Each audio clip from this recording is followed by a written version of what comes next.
እኛ ክርስቲያኖች እግዚአብሔርን የምናመሰግነው ስለ ሁለት ነገር ነው።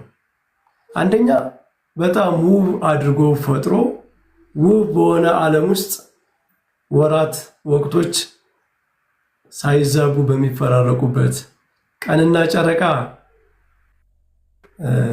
ቀንና ሌሊት፣ ክረምትና በጋ በቃል ኪዳኑ በእግዚአብሔር ቃል እየተፈራረቁ እኛን የሚያኖረንን አምላክ ይህን ሁሉ እያደረገ የሚያኖረንን አምላክ ስለ ፍጥረቱ ስለ መግቦቱ እናመሰግነዋለን ማለት ነው።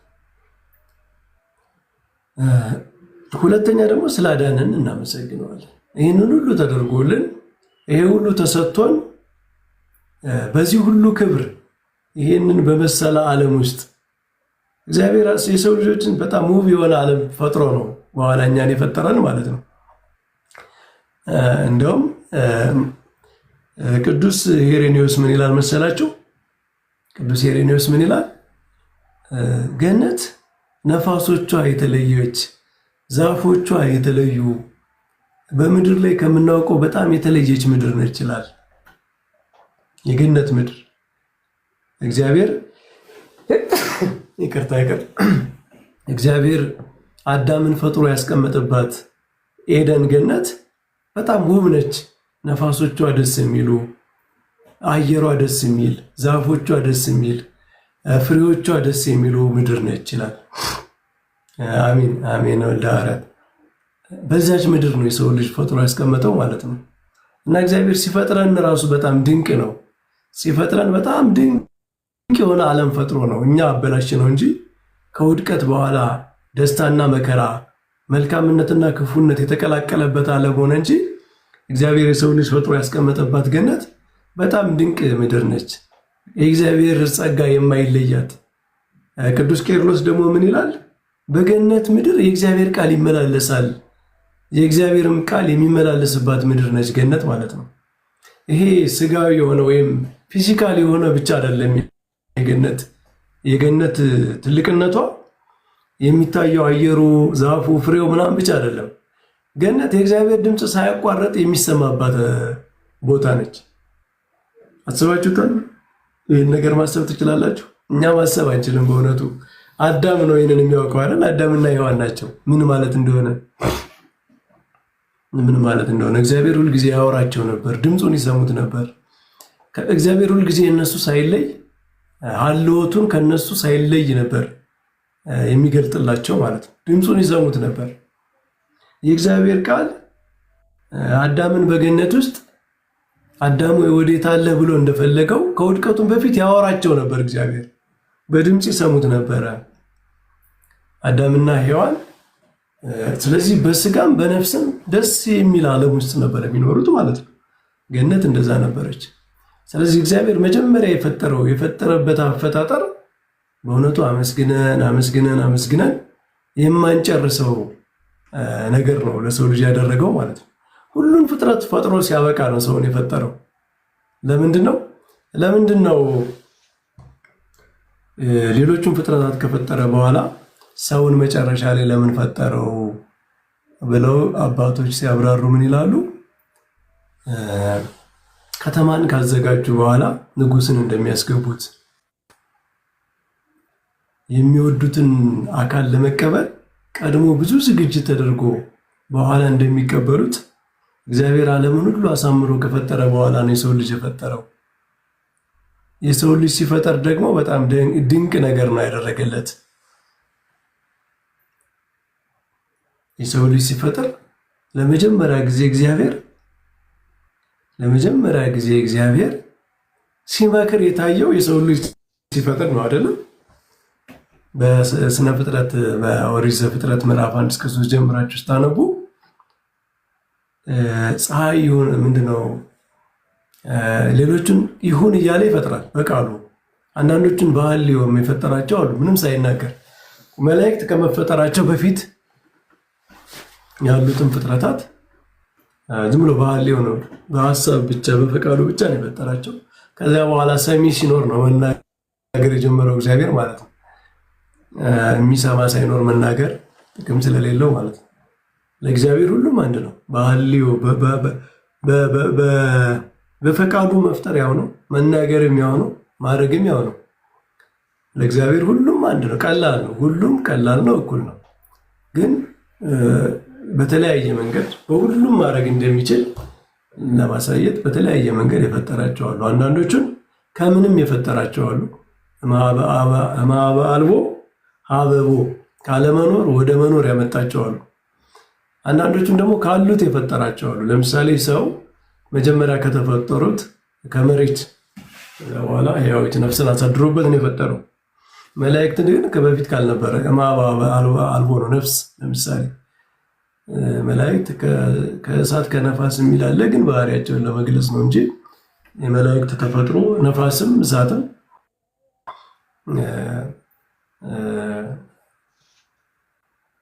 ከነዚህ ሁሉ መላእክት ረቂቅ ናቸው።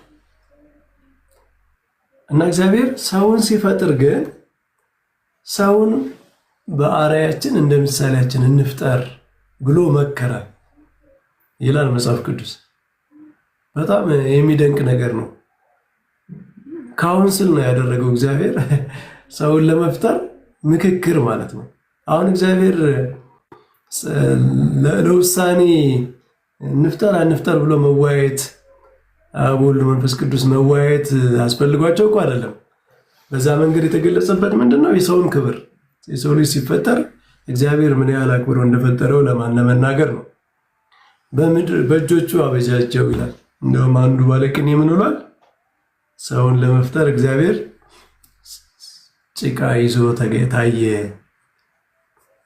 የሰው ልጅ ለመፍጠር እግዚአብሔር ጭቃ ይዞ ታየ ብሎ ተናግሯል።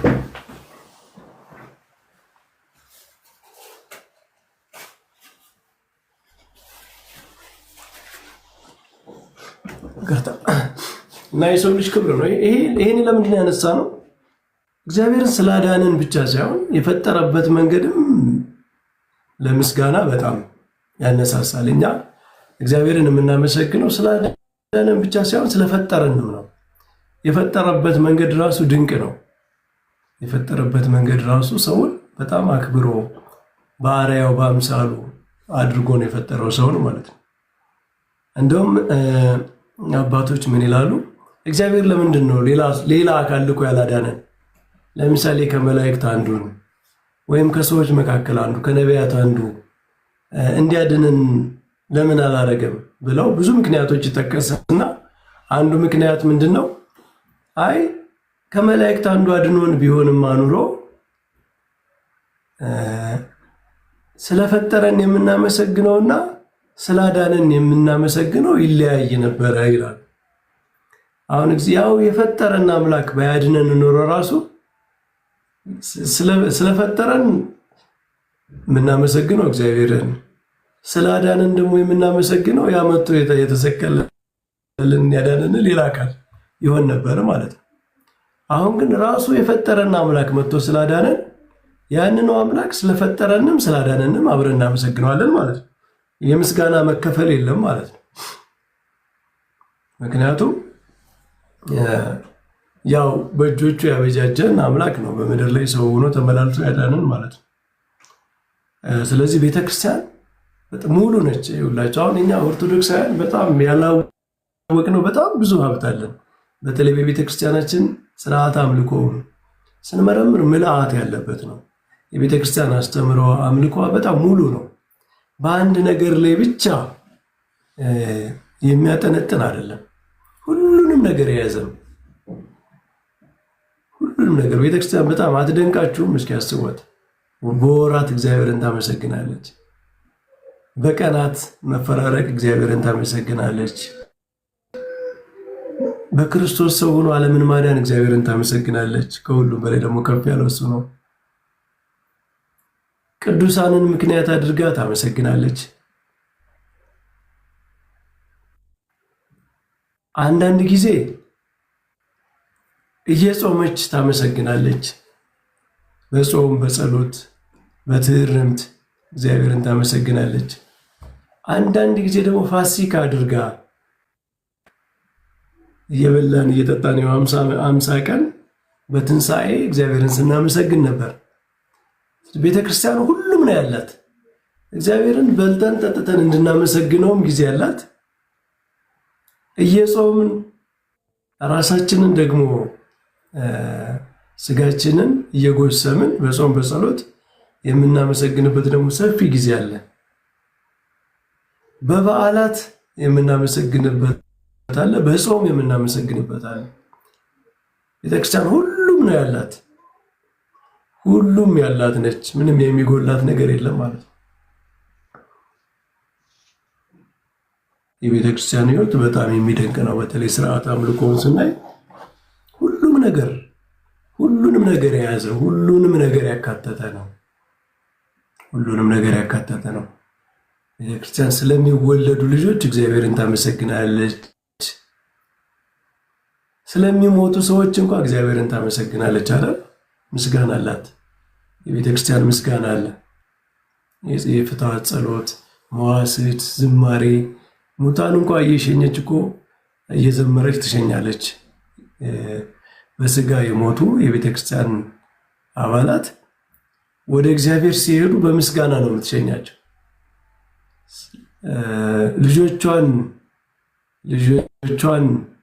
በቅዱስ ጋብቻ አንድ ስታረግ ታመሰግናለች፣ ስታመነኩስ ታመሰግናለች። ቤተክርስቲያን የሁሉም ምስጋና ያላት ነችና ዘመነ ክረምት አንዱ የዚያ አንዱ ትልቅ የቤተክርስቲያን በሁሉም ነገር አመስጋኝ መሆኗ የሚገለጥበት አንዱ ወቅት ማለት ዘመነ ክረምት ነው ማለት ነው። እና ምስባኮቹን ስታዩቸው ከቅዱስ ዳዊት ከመዝሙረ ዳዊት የሚወጡ ምስባኮች በክረምት ወቅት በጣም የሚደንቁ ናቸው። ሌላኛው የክረምት የሁለተኛው እሑድ ደግሞ ሌላኛው ምን ይላል?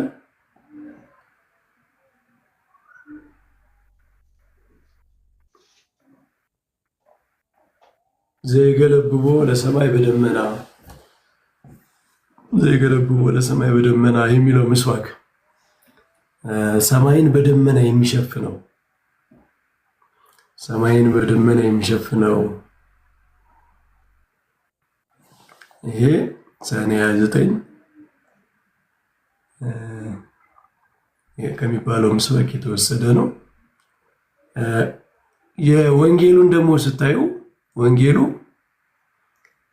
ለምሳሌ ሰኔ 25 በሰኔ 25 ያለው ወንጌል ማቴዎስ ወንጌል ምዕራፍ 16 ቁጥር 1 ነው።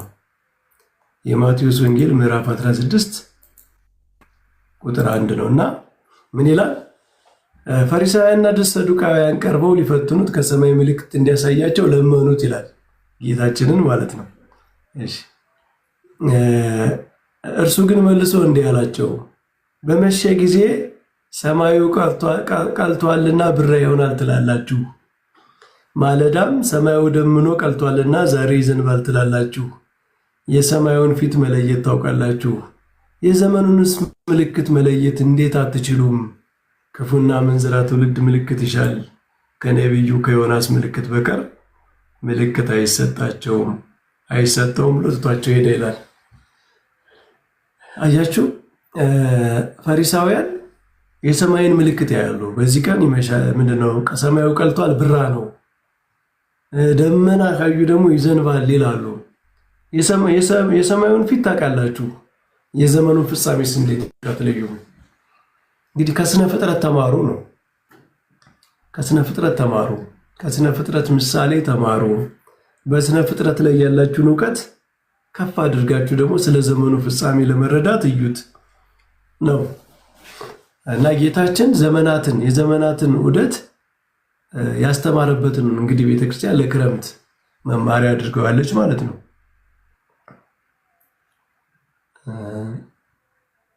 ክፉና አመንዝራ ትውልድ ምልክት ይሻል፣ ከነቢዩ ከዮናስ ምልክት በቀር ምልክት አይሰጠውም።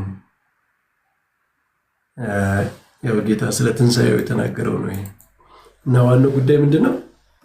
የወራትን መፈራረቅ ካወቃችሁ የዘመኑ ፍጻሜ መድረሱንም እወቁ። ለምሳሌ ደመና ሲሆን ክረምት እንደሆነ ዝናብ ሊዘንብ እንደሆነ ታውቃላችሁ። የዘመኑ ፍጻሜ ምልክት ስለምን አታውቁም? አሁን ለኛ ይሄ ይሰራል አይደል? አሁን ለኛ ይሄ ይሰራል። እኛ ለምሳሌ ሊዘንብ ነው፣ ክረምት ገባ፣ ዛሬ ቅጥሩ ቀን ነው እያልን እንተነበያለን። በጣም ከፍ ያለ እውቀት ያላቸው ደግሞ መሳሪያ ተጠቅመው እዚህ የበለጠ ነገር መተንበይ ይችላሉ፣ ስለ ወቅቶች ማለት ነው። የዘመኑ ምልክትስ በመጽሐፍት የተነገረው ይህንን ባያችሁ ጊዜ፣ ለምሳሌ ፍቅር በምድር ላይ በጠፋ ጊዜ፣ የጦርነት ወሬ አብዝታችሁ በሰማችሁ ጊዜ፣ እምነት በቀዘቀዘ ጊዜ፣ ያን ጊዜ የዘመኑ ፍጻሜ መድረሱን እወቁ ተብለናል አይደል? በለስ ባቆጠቆጠች ጊዜ፣ የመንግስቱ ወንጌል በዓለም ሁሉ በተሰበከ ጊዜ የዘመኑ ፍጻሜ እንደደረሰ አስተውሉ ተብለናል። እና የክረምትና የበጋ የቀንና የሌሊት የወቅቶችን መፈራረቅ አይተን እንደምንናገረው ሁሉ የዘመኑ ፍጻሜ ዓለም ወዴት እየሄደች ነው፣ የዘመኑ ፍጻሜ እየደረሰ ነው ወይ የሚለውንም ለምን አታውቁም ብሎ ጌታ በፈሪሳውያን አንጻር ለሁሉም ሰው የሚሆን ምክር የተናገረበት ነው ማለት ነው። የሌላኛው እሑድ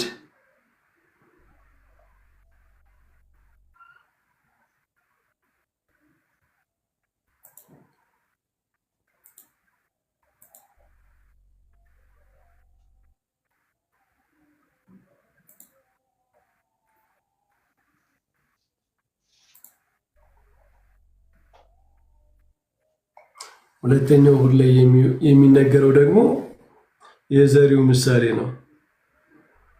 የሉቃስ ወንጌል ምዕራፍ 8 ላይ ያለው ማለት ነው። ምዕራፍ 8 ቁጥር 5 ጀምሮ ዘሪ ዘሩን ሊዘራ ወጣ ይላል።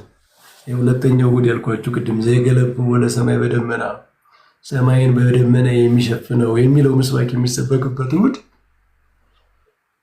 ዘሪ ዘሩን ሊዘራ ወጣ የሚለው ወንጌል ይነበብበታል።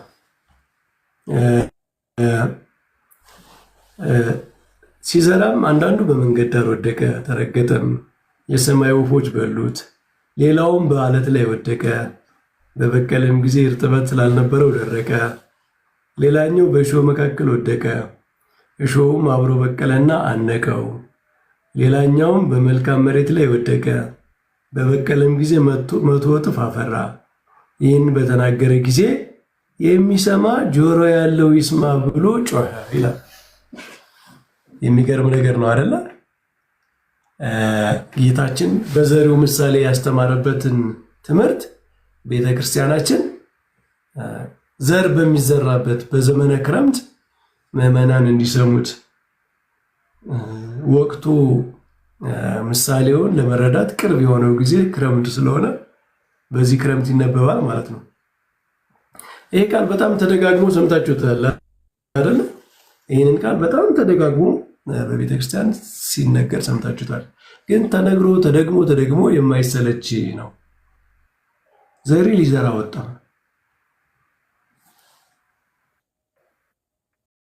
በኋላ ደቀ መዛሙርቱ ተርጉምልን ይሉታል። ይህ ምሳሌ ምንድነው ይሉታል። ይህ ምሳሌ ምንድነው ተርጉምልን ይሉታል። ከነገራችን ላይ ጌታችን ብዙ ጊዜ በምሳሌ ነበር የሚያስተምረው አይደል? ለሴቶች በእርሾ፣ ለወንዶች ገበሬዎች ለሆኑት በመሬት በዘር በፍሬ፣ ለነጋዴዎች በንግድ እንዲህ እየመሰለ በጣም ቀላል በሆኑ ሰዎች በሚኖሩት ኑሮ ነው እንጂ ያስተምር የነበረ። ጌታችን የሆነ ፊሎሶፊካል የሆኑ ተርሞች ጃርገን ምናምን እየተጠቀመ አይደለም ሲያስተምር የነበረ። እኛ ነን እንደዛ እያልን የምናስቸግራቸው አይደል?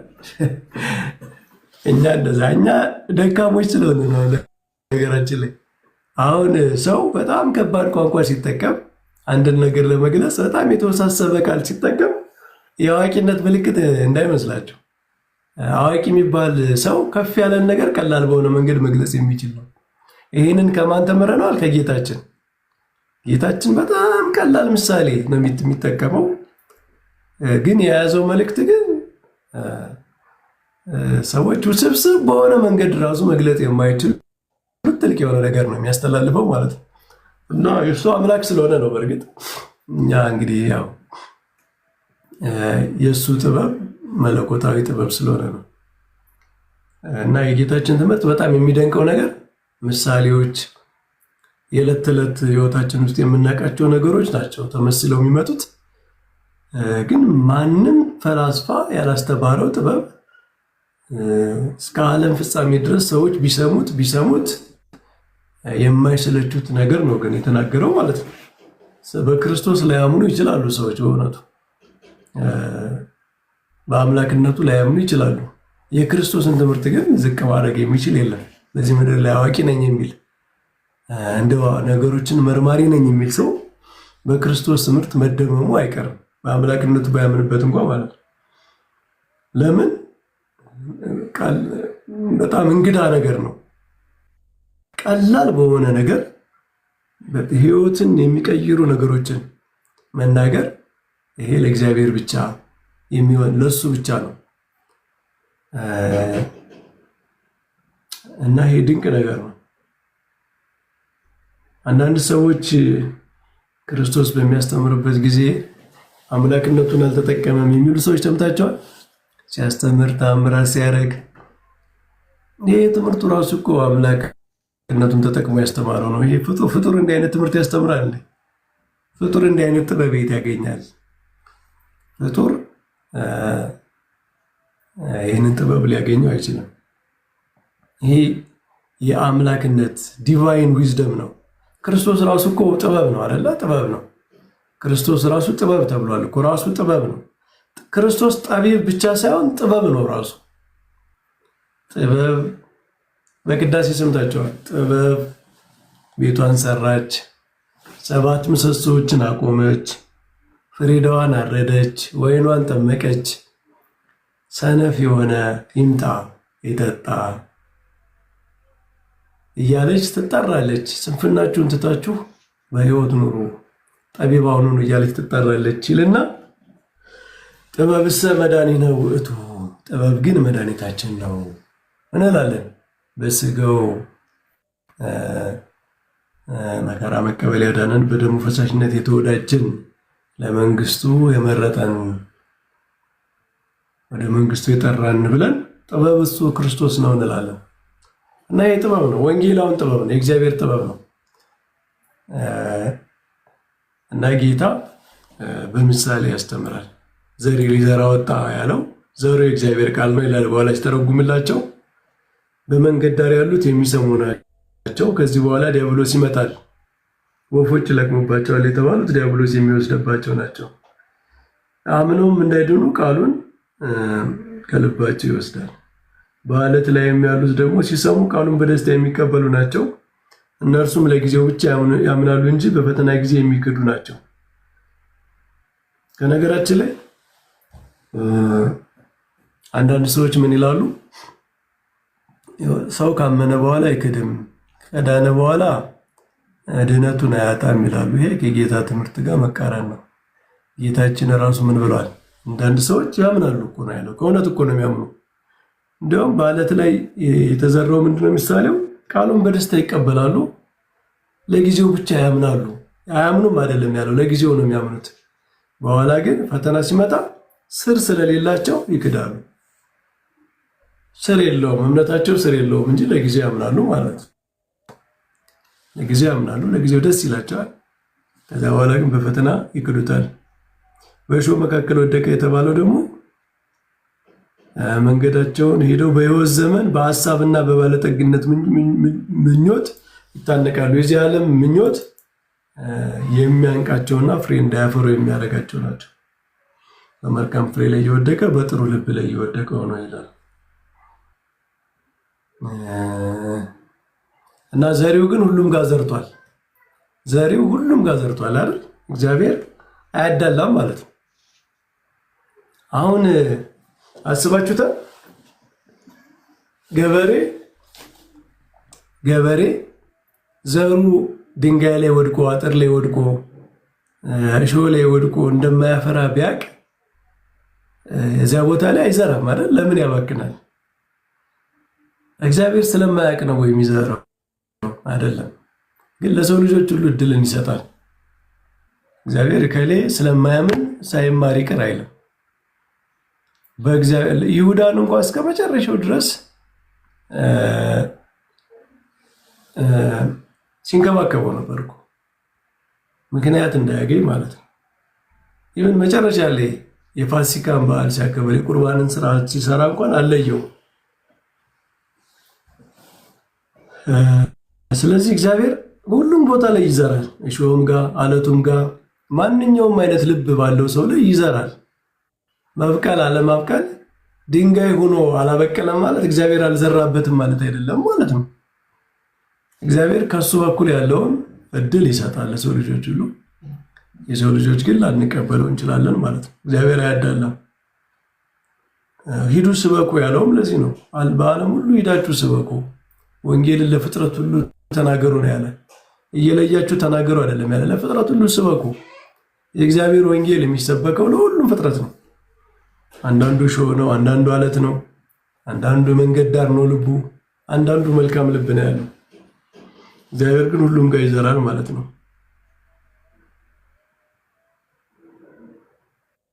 እና መጨረሻ ላይ በመጽናት ፍሬ የሚያፈሩ ናቸው ይላል።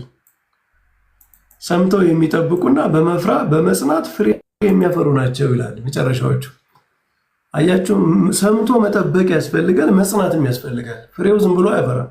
አንዳንድ ሰዎች ምን ይላሉ? አይ መልካም ስራ እኮ በቃ ዝም ብሎ ኤቪደንስ ብቻ ነው፣ እምነት ካለ ራሱ ይበቅላል፣ ራሱ ያፈራል። ኖ፣ መጠበቅ አለብህ እምነት ግን። ከዛ በኋላ ደግሞ መጽናት አለብህ መልካም ስራ ፍሬ ለማፍራት። ሰምተው የሚጠብቁት ቃሉን ሰምተው የሚጠብቁት በመጽናት ፍሬ የሚያፈሩ ናቸው እነዚህ በመልካም መሬት ላይ የተባሉት ማለት ነው። ስለዚህ መጽናት ያስፈልጋል። መጽናት ማለት ፈተና ሲመጣ የዚህ ዓለም ደስታ ሰዎችን ሊወስድ ሲፈልግ ዲያብሎስ ሲፈትን እምቢ ማለት ከቃሉ ጋር ብቻ መኖር ማለት ነው። ይህንን ካላደረግ ያው መልካም መሬት የሚለው ይቀርና ከዚህ ከሶስት አራተኛው ውስጥ ይገባል ማለት ነው። መልካም መሬት 1/4 ነው። እና እኒህ ድንቅ የሆኑ ምሳሌዎች ፓራብልስ ናቸው ጌታ በምሳሌ ያስተማረባቸው። ወንጌል ዝም ብላችሁ ስታዳምጡት ወይም ስታነቡት ጥሩ ልብ ይዘን ከቀረብን ጥሩ ልባችን ይዘን ከቀረብን ልክ ነው። ዘሌ ሰላም ብያለሁ። ዘሌ ስንፍና ለመደበቅ ነው እንደዛ። ወንጌልን ዝም ብለን በጥሩ ልብ ስንሰማው የክርስቶስ ድምፅ ይሰማል። ከማን እንደተነገረ በጣም ደግ፣ በጣም ሰውን ሁሉ የሚወድ፣ ለሰው ሁሉ የማያዳላ፣ በጣም ጠቢበኛ፣ በጣም የሚወደድ አምላክ የተናገረው የእሱ ቃል እንደሆነ ነፍሳችን ትሰማለች።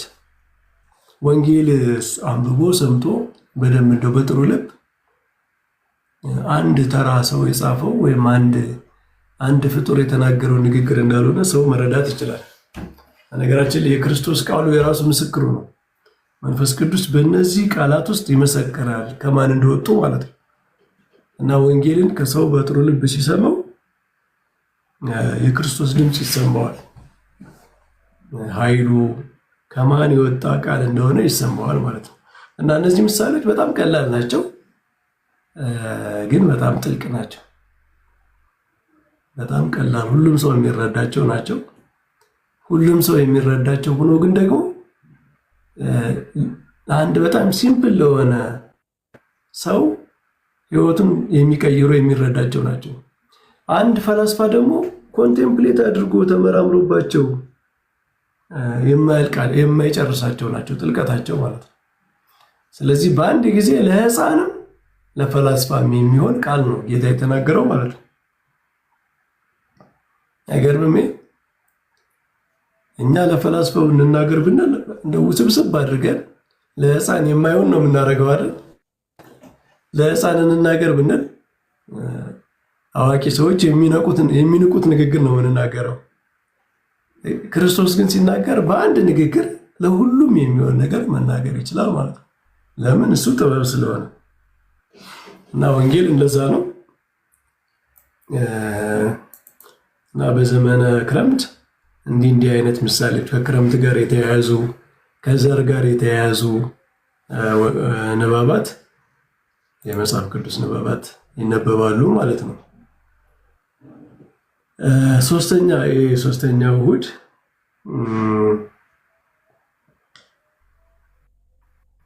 ወንጌሉ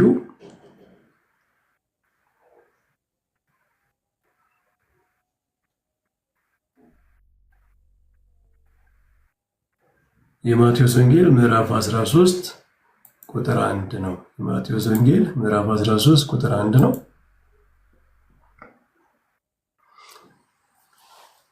ይሄም ደግሞ የማቴዎስ ወንጌል ያሁኑ ሉቃስ ላይ ያነበብ ነው በማቴዎስ ወንጌል የተተረከበት ነው። ያው ነው፣ ይደገማል ማለት ነው። ዘሪ ሊዘራ ወጣ የሚለው እሱ ምሳሌ ማቴዎስ ላይ ያለው ማለት ነው።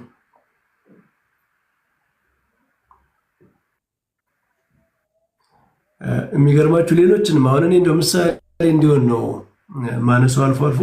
ለምሳሌ የዕብራውያንን አንብቡት። በዛን ቀን የሚነበበው የቅዱስ ጳውሎስ መልእክት በሁለተኛው እሑድ የሚነበበው የክረምት እሑድ ላይ ማለት ነው። ዕብራውያን ምዕራፍ 6 ቁጥር 7 ይላል። ዕብራውያን ምዕራፍ 6 ቁጥር 7 ላይ ምን ይላል? ብዙ ጊዜ በእርሷ ላይ የሚወርደውን ዝናብ የምትጠጣ መሬት፣ ለሚያርሷትም ደግሞ የምትጠቅምና አትክልት የምታበቅል ከእግዚአብሔር በረከትን ታገኛለች ይላል ጳውሎስ። እሾህንና ኩርንችትን ግን ብታወጣ የተጣለች ናት፣ ለመረገግም ትቀርባለች፣ መጨረሻዋን መቃጠል ነው። ስለ እናንተ ግን ወዳጆች ሆይ ምንም እንኳን እንዲሁ ብንናገር አብልጦ የሚሻለውና ለመዳን የሚሆነው እንዲሆንላችሁ ተረድተናል ይላል።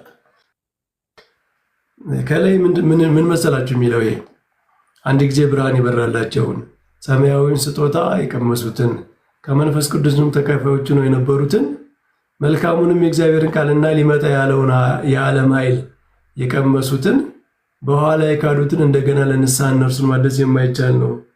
ለራሳቸው የእግዚአብሔር ልጅ ይሰጡታል፣ ያዋርዱታል ብሎ ነው።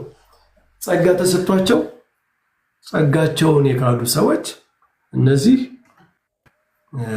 ለጥፋት ናቸው ካለ በኋላ ምሳሌ መሰላ ቅዱስ ጳውሎስ ምን ይላል? ምድር ዝናብ በእርሷ ላይ ወርዶ ቀጥታ ለሚያርሷት የሚጠቅም አትክልት ብታበቅል ከእግዚአብሔር በረከትን ታገኛለች። እሾህና ኩርንችት ግን ብታወጣ የተረገመች ናት፣ መጨረሻዋ መቃጠል ነው አይደል? መሬት ለምሳሌ ዝናብ ዘንቦባት ገበሬው ዘርቶባት አትክልት ተክሎባት መጨረሻ ላይ እሾህና ኩርንችት ብታበቅል የማይጠቅም ነገር እንደውም የሚጎዳ ነገር ብታበቅል ትረገማለች፣ ትቃጠላለች። መልካም ነገር ብታበቅል አትክልት ብታበቅል ደግሞ በረከት ታገኛለች። እንግዲህ በክረምት ኩርንችት የበቀለበት መሬትም አለ፣ አትክልት መልካም ነገር የበቀለበት ነገርም አለ፣ ዝናቡም አለ። በዚህ መካከል እንግዲህ ቪዥዋላይዝ እንድናደርግ ነው በዚህ ሰዓት ቤተክርስቲያን ይህንን ትምህርት እንድንሰማው ያደረገችበት። ቅርብ ነው ምሳሌው ለዘመኑ ለወቅቱ ቅርብ ነው። ለወቅቱ ቅርብ የሆነ ነው። ዝናቡም አለ፣ አትክልቱም አለ፣ እሾሁም አለ፣ ኩርንችቱም አለ። የተለያየ መሬት አለ በፊታችን ማለት ነው። ዝናቡ ዘንቦበት መልካም ያበቀለ መሬት አለ። ዝናብ ዘንቦበት እሾህ ያበቀለ መሬት አለ ፊት ለፊት። እናንተም እንግዲህ የትኛውን እንደምትሆኑ ምረጡ ነው። ዝናብ የእግዚአብሔር ጸጋ የእግዚአብሔር ቃል ምሳሌ ነው። የእግዚአብሔር ቃል በእናንተ ላይ መጥቶ ቃሉን ሰምታችሁ ዝናብ የተባለው ጸጋው አድሮባችሁ የእግዚአብሔርን ቃሉን ጸጋውን አግኝታችሁ መልካም ነገር ባታበቅሉ እሾህና አሜከላ እንደምታበቅል ምድር ናችሁ። መልካም ብታበቅሉ ደግሞ ለበረከት ትሆናለች እንደተባለችው ምድር ትሆናላችሁ ነው የሚለው። እንዲህ አይነት ምሳሌዎች አሏቸው። ከክረምት ጋር የሚገናኙ፣ ከፍሬ ጋር የሚገናኙ፣ ከዝናብ ጋር የሚገናኙ ንባባት በክረምት እየተነበቡ እንማርባቸዋለን ማለት ነው። ከፍጥረት እንድንማር ማለት ነው። ከስነ ፍጥረት እንድንማር። ስነ ፍጥረት እኮ መጽሐፍ ነው አይደል? ስነ ፍጥረት ማለት ሁሉም ሰው የሚያነበው መጽሐፍ ነው። ስነ ፍጥረት ደግሞ በጣም ለየት የሚያደርገው ነገር ፊደል የቆጠረውም ያልቆጠረውም ነው የሚያነበው። በስነ ፍጥረት ሁሉም ሰው መማር ይችላል። እናቶችም ይማራሉ፣ አባቶችም ይማራሉ፣ የተማሩትም ይማራሉ። ያልተማሩትም ከስነ ፍጥረት መማር ይችላል። እንደውም እነሱ አንዳንዶቹ ከተማርን ከምንለው የበለጠ ስነ ፍጥረትን ያውቃሉ፣ ይመረምራሉ። እና ስነ ፍጥረት እንደ መጽሐፍ ነው፣ ሁሉም ሰው የሚማርበት መጽሐፍ ነው ማለት ነው። ስነ ፍጥረትን ምሳሌ አድርገን እንድንማር በክረምት እንዲህ አይነት የአራተኛው አልፎ አልፎ ነው የአራተኛው እሑድ ምስባክ መዝሙር 146 ቁጥር 9 ላይ ነው። ይህንን እናይና እንጨርሳለን፣ ወደ ውይይት እንሄዳለን። መዝሙር 149 ምስባክ አለ። ያው ቅዳሴ ላይ እንደምታውቁት ሁሉም ቅዳሴ ላይ ምስባክ አለ። መዝሙር 146 ቁጥር 9 ምንድነው የሚለው? 146 147 ቁጥር 9 ለሚጠሩት ለቁራዎች ጫጩቶች ለእንስሶችም ምግባቸውን ይሰጣል። ከላይ ከፍ ብሎ ሰማዩን በደመና ይሸፍናል፣ ለምድርም ዝናብን ያዘጋጃል፣ ሳርን በተራሮች ላይ ያበቅላል፣ ለምለሙንም ለሰው ልጆች ጥቅም፣ ለሚጠሩት ለቁራዎች ጫጩቶች ለእንስሳትም ምግብን ይሰጣል ይላል። ዳዊት ነው እንደዚህ የሚለው። እግዚአብሔር ለሰው ልጆችም ለእንስሳትም ምግብን ይሰጣል። ሰማዩን በደመና ሸፍኖ ምድርን ለምድር ዝናብን አዘጋጅቶ በተራሮች ላይ ሳርን ያበቅላል። ተራራውን በቃ ሳር የማይበቅልበት ነው አይደል? ተራራ አለት ነው። በዚያ ላይ እንኳ ሳር ያበቅላል። ለምለሙን ለሰው ልጆች ጥቅም ይሰጣል። ለሰው ልጆች ብቻ ግን አይደለም፣ ለሚጠሩት ለቁራ ጫጩቶች እንኳ ለእንስሳት እንኳ ምግባቸውን ይሰጣል። አይገርምም? ለቁራ ጫጩቶች ይጠሩታል ነው የሚለው እኮ። እንደውም የሚጠሩት እነሱ ሲጮሁ እኮ እግዚአብሔርን እየጠሩ ነው፣ እኛ ስለማንሰማ እንጂ እግዚአብሔር ጩኸታቸውን ያውቃል። የእነሱ ጩኸት እግዚአብሔር ይረዳል። ሲርባቸው ሲጮሁ ወደ እሱ እየጸለዩ ነው። እንደኛ ቃል አውጥተው ነባቢት በሆነች ነፍስ ባይጸልዩ ባይናገሩ ጩኸታቸው ራሱ እግዚአብሔር ይሰማዋል። እና ለሚጠሩት ለቁራ ጫጩቶች ለእንስሶች ምግባቸውን ይሰጣል ብለን እኛ በእነሱ ተገብተን እናመሰግናለን። ቤተ ክርስቲያን በፍጥረታት በስነ ፍጥረት እንስሳት፣ ቁራዎች፣ ጫጩቶች እነሱ እግዚአብሔር ላደረገላቸው ነገር እኛ እናመሰግናለን። መላእክት ደግሞ እግዚአብሔር ለእኛ ላደረገው ነገር ያመሰግኑታል አይደል? ራዕየ ዮሐንስ ላይ ለበጉ ምስጋና ሲያቀርቡ በጉ እኮ ሰው የሆነው ለእኛ ነው፣ እኛን ለማዳን ነው አይደለ? ግን ስለ እኛ ያመሰግኑታል እግዚአብሔርን። የታረደው በግ ምስጋና ይገባዋል፣ ከነገድ ከቋንቋ ዋጅቷልና እያሉ ያመሰግኑታል ይላል። በእግዚአብሔር መንግስት አንዱ ስለሌለው ያመሰግናል እግዚአብሔርን። እኛ ስለ ስነ ፍጥረት ወክለን እናመሰግናለን። የሰው ልጅ እንስሳቱን ወክሎ ሌሎቹን ስነ ፍጥረቶች ወክለን እናመሰግናለን። እነሱ እንደኛ ነባቢት ነፍስ ያላቸው እንደኛ የተከናወነ ምስጋና ማቅረብ አይችሉም፣ ግን ያመሰግኑታል። እግዚአብሔር በሚሰማው ይሰማቸዋል። ግን እኛ ካህን ነን። የሰው ልጅ ለስነ ፍጥረት ካህን ነው። ባይዘው አዳም ከመውደቁ በፊት ራሱ ካህን ነበር። ክህነት ለኃጢአት ስርየት ብቻ የመጣ አይደለም። በነገራችን ላይ ክህነት እንደው ከኃጢአት ጋር በኋላ ከውድቀት በኋላ ከኃጢአት ጋር ብቻ ስለተያያዘ ክህነት ማለት የኃጢአት ስርየት ጋር ብቻ የተያያዘ እንዳይመስላችሁ። አዳም ከነበሩት ሀብታት አንዱ ካህን ነው፣ ክህነት ነው። ምን ማለት ነው? ማመስገን፣ ፍጥረትን ወክሎ እግዚአብሔርን የሚያመሰግን ኮዝሚክ የሆነ ጸሎት የሚያቀርበው ማለት ነው። አዳም ማለት ከመውደቁ በፊት ለእንስሳቱ ለእጽዋቱ እግዚአብሔር የሚያደርገውን ነገር በአዳም በኩል ምስጋና ይቀርባል። እግዚአብሔር ፍጥረቱን ጠብቅ፣ ተንከባከብ ሲባል ምስጋናቸውንም ያቀርብላቸዋል ወደ እግዚአብሔር ማለት ነው። እና የቤተክርስቲያን የጸጋ ወራሽ ነች። የዚያ ጸጋ ወራሽ ስለሆነች እግዚአብሔር ስለሚያደርገው ለቁራዎች፣ ለእንስሳት፣ ለእጽዋት እንደ ተራሮችን እንኳን በሳር ስለሸፈነ እግዚአብሔርን ታመሰግነዋለች ማለት ነው። እና የቤተክርስቲያን ጸሎት እንደዚህ ነው። በጣም ኮዝሚክ ነው ማለት ፍጥረትን ሁሉ የሚያገናኝ ነው። ሐዋርያው ቅዱስ ጳውሎስ ሮሜ 8 ላይ ምን ይላል? ፍጥረት ራሱ በባርነት ተይዟል ይላል። በሰው ልጅ ኃጢአት ምክንያት ፍጥረት በባርነት ተይዞ ነበር ይላል እና የእግዚአብሔር ልጆችን አርነት ይጠባበቃል ይላል። ፍጥረት ምን ማለት ነው? ፍጥረት እኛ በኃጢአት ስንወድቅ ይዘነው ነው የምንወድቀው፣ ስንነሳ ደግሞ ይዘነው ነው የምንነሳው። አያችሁ፣ የሰው ልጅ አመስጋኝ ሲሆን ፍጥረት ራሱ የእግዚአብሔር መመስገኛ ይሆናል። የሰው ልጅ ደግሞ በኃጢአት ሲወድቅ የማይገባው ፍጥረት መመለክ ይጀምራል። ጣዖቱ ነው ማለት ነው። ድንጋዩ ተጠርቦ ጣዖት ይሆናል። ዛፉ ተጠርቦ ጣዖት ይሆናል። በወንዙ በተራራው ማምለክ ይጀመራል ማለት ነው። ያን ጊዜ ፍጥረት በባርነት ወደቀ ይባላል። ፍጥረት ከእግዚአብሔር ዓላማ ውጭ ሲውል የሰው ልጅ በኃጢአት ምክንያት ፍጥረትን ላልተፈጠረበት ዓላማ ሲያውለው ያን ጊዜ ፍጥረት በባርነት ውስጥ ገባ ይባላል ተብሏል። ከዚህ ወጥቶ ደግሞ የሰው ልጅ አርነት ሲወጣ የእግዚአብሔር ልጆች አርነት ሲወጡ ፍጥረታትን አብረው ይዘው ይወጣሉ። ለምን? ፍጥረታትን ማመስገኛ ያደርጓቸዋል። ፍጥረታትን ከእግዚአብሔር ጋር መገናኛ፣ ለእግዚአብሔር የምስጋና ምንጭ ያደርጓቸዋል ማለት ነው። ያን ጊዜ ፍጥረት ራሱ ይቀደሳል ማለት ነው በዚህ እና ቤተክርስቲያን ያቺ አርነት ያለባት ባርነት ሳይሆን አርነት ያለባት ማህበር ስለሆነች ቤተክርስቲያን የፍጥረታትን አርነታቸውን ነው የምትመሰክርላቸው። አርነታቸው ማለት ነው የእግዚአብሔር መመስገኛ መሆን፣ እነሱ ላይ ያደረገውን እግዚአብሔር እያነሱ ማመስገን ማለት ነው። ሲፈጠሩም እንደዛ ነው። ለአንክሮ ለተዘክሮ ተፈጠሩ ማለት ፍጥረታትን አይተን እግዚአብሔር እንድናመሰግነው፣ እንድንደነቅ፣ ይህንን ያደረገ እግዚአብሔር ምን ይደንቅ ብለን እንድናመሰግን የተፈጠሩ ብዙ ፍጥረታት አሉ። ስለዚህ በእነሱ የተነሳ እግዚአብሔርን ስናመሰግነው ያን ጊዜ ከእኛ ጋር አርነት ፍጥረት ራሱ አርነት ይወጣል ማለት ነው። እኛ ስንወድቅ ደግሞ በፍጥረታት ላይ ኃጢአት ስንሰራባቸው በፍጥረታት ላይ ኃጢአት ስንሰራ ማለት ላልተፈጠሩበት ዓላማ ስናውላቸው ማለት ነው።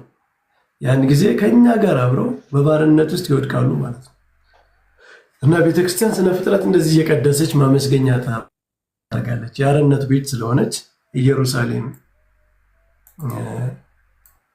ነፃ የምታወጣ ኢየሩሳሌም ነች ቤተክርስቲያን። ቤተክርስቲያን አምሳለ ኢየሩሳሌም ሰማያዊት አይደለም ስንሳለማት ራሱ ሰላም ለኪ ቅድስት ቤተክርስቲያን አምሳለ ኢየሩሳሌም ሰማያዊት፣ የሰማያዊት ኢየሩሳሌም ምሳሌ ሆነች ቤተክርስቲያን ሆይ ሰላም ላንቺ ይገባል ነው። ያችኛዋ ኢየሩሳሌም ደግሞ ነፃ የምታወጣ ነች። በባርነት አይደለም ልጆች ያሉት ባርነት ናቸው። በነፃነት አጋዚት ነው የምትባለው። ያችኛዋ ኢየሩሳሌም ነፃ የምታወጣ ነፃነት ያለባት እና ቤተክርስቲያን የነፃነት ምድር ነች። ፍጥረታት ራሱ ነፃ የሚወጡባት ነች።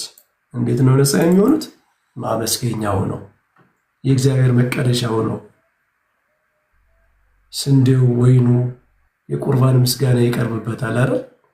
ድንቅ ነው። እግዚአብሔርን የምንካፈልበት ይሆናል ማለት ነው። ከብሮ በጸሎት ከብሮ የክርስቶስ ስጋና ደም መካፈያ ይሆነናል። ዕጣኑ የቅዱሳን ጸሎት ምሳሌ ሆኖ የቅዱሳን የሰማዕትነት ሕይወት የቅዱሳን ራሳቸውን ለእግዚአብሔር መስዋዕት አድርገው የማቅረባቸው ምሳሌ ሆኖ ደግሞም የክርስቶስ ሕይወት ምሳሌ ሆኖ ዕጣኑ ውእቱ ኢየሱስ ክርስቶስ እንላለን በቅዳሴ። ክርስቶስ ራሱን ለእግዚአብሔር ደስ የሚያሰኝ መስዋዕት አድርጎ አቀረበ። ዕጣንስ እሱ ኢየሱስ ክርስቶስ ነው እያል ዕጣን ራሱ የክርስቶስ ምሳሌ የቅዱሳን ጸሎት ምሳሌ ሆኖ ይከብራል ማለት ነው።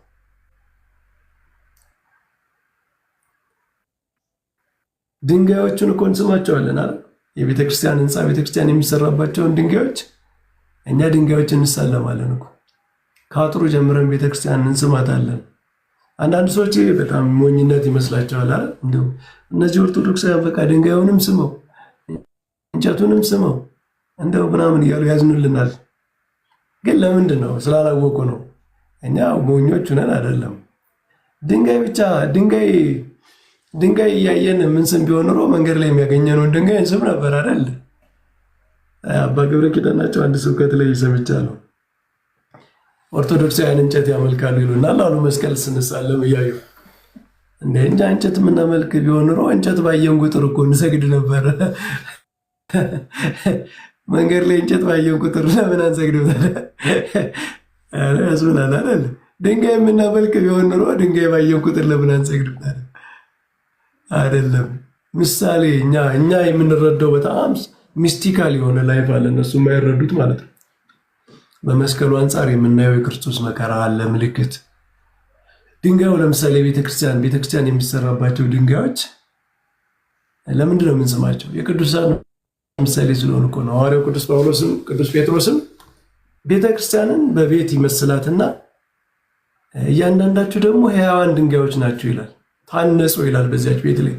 ስለዚህ እያንዳንዳችን ክርስቲያኖች ቤተክርስቲያንን እንደ አንድ ቤት ብናያት፣ ቤተክርስቲያን እንደ ማህበር ማለት ነው። ቤተክርስቲያን ይሄ ህንፃ ቤተክርስቲያኑ ከነገራችን ላይ ህንፃ ቤተክርስቲያኑ የሚወክለው ማህበሩን ነው። የምዕመናን አንድነቷን ነው፣ ጉባኤዋን ነው የሚወክለው። ያችን ጉባኤ እንደ አንድ ቤት ብንመስላት እንደ ቤተክርስቲያን ህንፃ ምሳሌዋ ነው። እያንዳንዱ ድንጋዮች ደግሞ ቅዱሳን ናቸው። ምክንያቱም በእያንዳንዱ ድንጋይ ቤተክርስቲያን ላይ የሚታነጽ ነው። ቅዱሳንን ምን ብሏቸዋል? ሕያዋን ድንጋዮቹ ናችሁ ታነጹ። መሰረታችሁ ደግሞ ነቢያትና ሐዋርያት ነው። በነቢያትና በሐዋርያት መሰረት ላይ ታንጻቸዋል። የማዕዘኑ ራስ ድንጋይ ደግሞ ክርስቶስ ነው። ስለዚህ ቤተክርስቲያን ቤት ነች። የማዕዘን ራሷ ክርስቶስ ነው። መሰረቷ ነቢያትና ሐዋርያት ናቸው። እያንዳንዳችን በዚያ ቤት ላይ እንታነጻለን ማለት ነው። ስለዚህ እኛ ቤተክርስቲያን ሂደን ስንስም፣ ግድግዳዎቿን ስንስም፣ በሯን ስንስም፣ አጥሯን ስንስም የቅዱሳን ምሳሌ ስለሆነ ነው። ይህች ቤተክርስቲያን የምናያት ቤተክርስቲያን የጉባኤዋ ምሳሌ ነች። አንዲት ቤተክርስቲያን የክርስቶስ አካል እና ይሄ ኦርቶዶክስ ሲምቦሊዝም አለ። በጣም ለሌላ ሰዎች የሚረቅ ሲምቦሊዝም አለ። ይሄ ምሳሌ ምስጢራዊ የሆነ ምሳሌዎች አሉ በቤተክርስቲያናችን ማለት ነው። እና እሱን መረዳት ስለሚከብዳቸው ነው። እነሱም እኛን ሞኝ አድርገው ያስቡናል፣ እኛም እነሱን ያለመረዳት እያልን እንግዲህ እንስቃለን ማለት ነው። ክርስቶስ እስከሚመጣ ድረስ እንደዚህ እንቀጥላለን ማለት ነው። እሺ ዘሌ ይበቃል። እስኪ አሁን ባነሳ ነው ጉዳይ ላይ መምህራንም ወንድሞቻችን እዚህ ሀሳብ ይሰጣሉ። እንኳን ደህና መጣችሁ። መምህር ዘላለም ሰላም ብያለሁ። ቃልዮት ያሰማልን መምህራችን። እጅግ በጣም ድንቅ የሆነ ትምህርት ነው። ሰላም ብያለሁ። እኔም መምህር በረከት ሰላም ዘሌ። አሜን። ቃልዮት ያሰማልን። እሺ ሀሳብ መስጠት ይችላል ዘሌ፣ ሀሳብ ጨምር።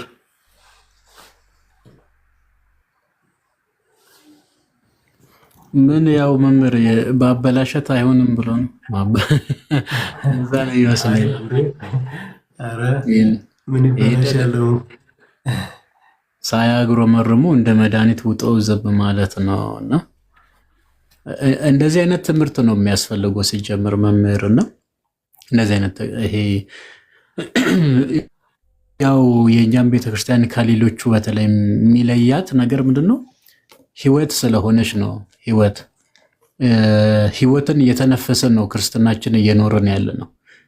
ዝም ብሎ ክርስቲያን ሆኛለሁ የሚባል አይነት የሚፎከርበት አይደለም እና እጅግ በጣም ድንቅ ስለሆነ ዓላማውም ደግሞ ወደዚህ ቅድስና ወደዚህ ህይወት ሰዎችን ማምጣት ነው።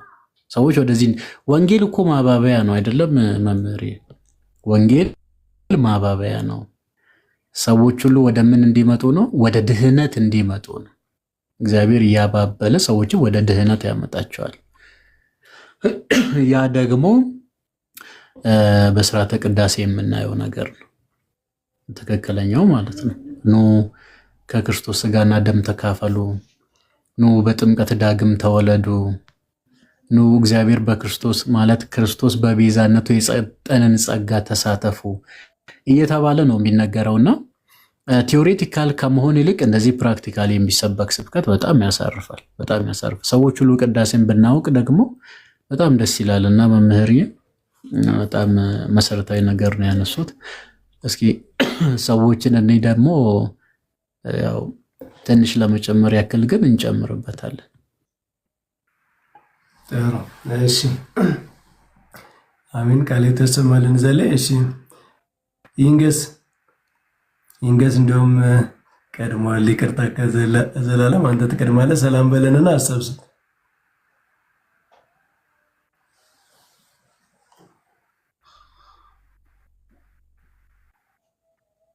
ይንገስ ይሰማል። ይንገስ እየሰማን አይመስለኝም። ሳሙኤል እንዴት አሉ መምህር? ሰላም አላችሁ ወይ? ሰላም ነህ? እንዴት ነህ ሳሙኤል? ሰላም ብያለሁ። እግዚአብሔር ይመስገን። ሁላችንም ሰላም ብያለሁ።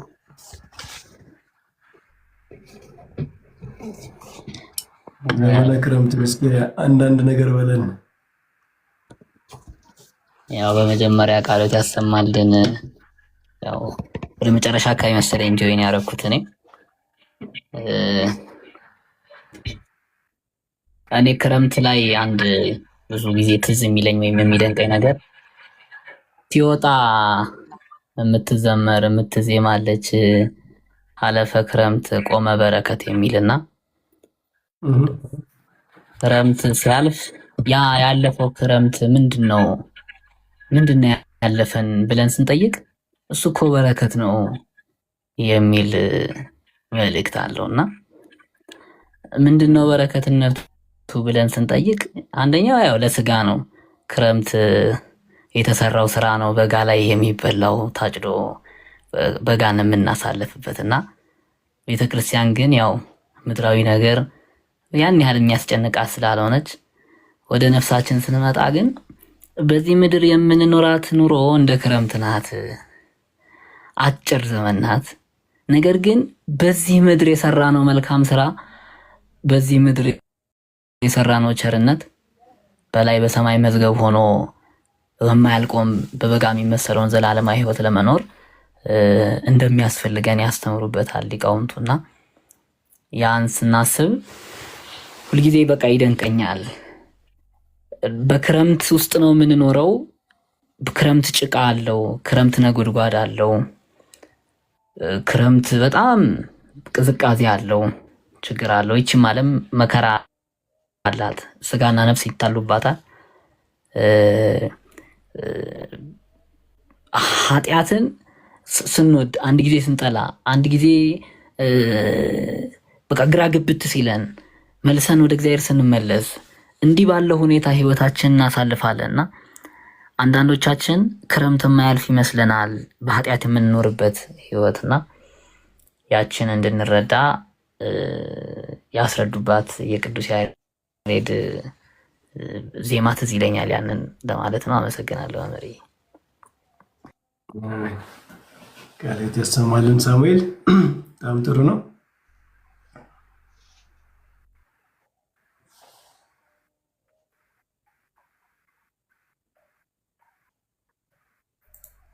እሺ ዛሬ ቢሃምብል ትህትና ብለን እናንበው። ሰላም በይን። ሰላም ክርስቶስ ይብዛላችሁ። ሁላችሁንም ሰላም ብያለሁ። መምህር ቃለ ሕይወት ያሰማልን። ከታችም ከላይም ያላችሁ ሰላም ብያለሁ። የኔ እንኳን የሚጨምረው ነገር የለም፣ ግን የምለው ነገር አለኝ። መምህር ከገባም ቢያንስ ከአንድ ሰዓት በላይ ቆዩ።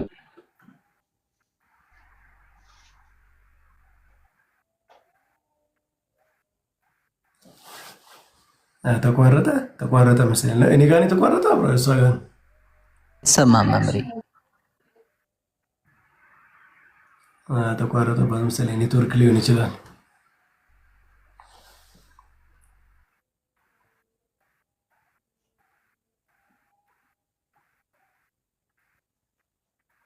ለምን ታብ ለምን አታረጉም፣ ሼር ለምን አታረጉም የሚል ነው መምህርዬ። እና በጣም ብዙ ሰዎች ይህንን ነገር መመገብ ነበረበት።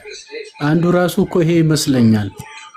አንዱ ራሱ መምህር በጣም የሚያስደንቀው ነገር በዚህ ጊዜ የእግዚአብሔርን ቃል ሰዎች መስማት የማይወዱበት መስማት የማይፈልጉበት ዘመን ይመጣል ነው። አንድም እኮ ዘመነ ምጽአት ሰላም ይወጣል።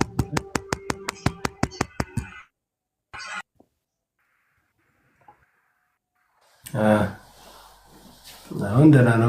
ቀጥል ዘለ የቢሃምብል ሀሳቧ ምንድን ነው? ያው ቅድምም ኮሜንት ላይ ስትጽፍ ስላየውኝ ነው እና ሼር ይደረግ ትምህርት እንማር። አርብ አርብ የመምህር በረከት ቤት የህይወት ምግብ የሚሰጥበት ቤት ነው። ቅድም እንደተናገርኩኝ ቃሉንማ ብዙዎችም በማንበብም ሊያውቁ ይችላሉ፣ ሊረዱ ይችሉ ይሆናል እና ነገር ግን ዓላማው ቅድም እንደተናገርነው ሕያው ድንጋይ ሆነን መሰራት ነው። ቅድም ኤፌሶን 2ን ጠቅሶ የለ በሐዋርያትና በነቢያት መሰረትነት ላይ ታንጻችኋል፣ የማዕዘኑም ራስ ድንጋይ ክርስቶስ ኢየሱስ ነው ይልና ህንፃው ሁሉ እየተጋጠመ የጌታ ቅዱስ ቤተ መቅደስ ለመሆን በመንፈስ አብሮ ይሰራል የሚል ቃል እየተጋጠመ የጌታ ቅዱስ ቤተ መቅደስ ለመሆን በመንፈስ አብሮ ይሰራል የሚል ቃል እየተጋጠመ የጌታ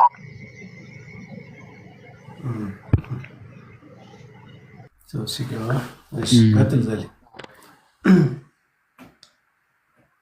አንዳንድ ጊዜ ኔትወርክም ሊያስቸግር ይችላል። በተቻለ መጠን ግን ቶሎ ሚውት እናድርግ ላለመረበሽ ማለት ነው።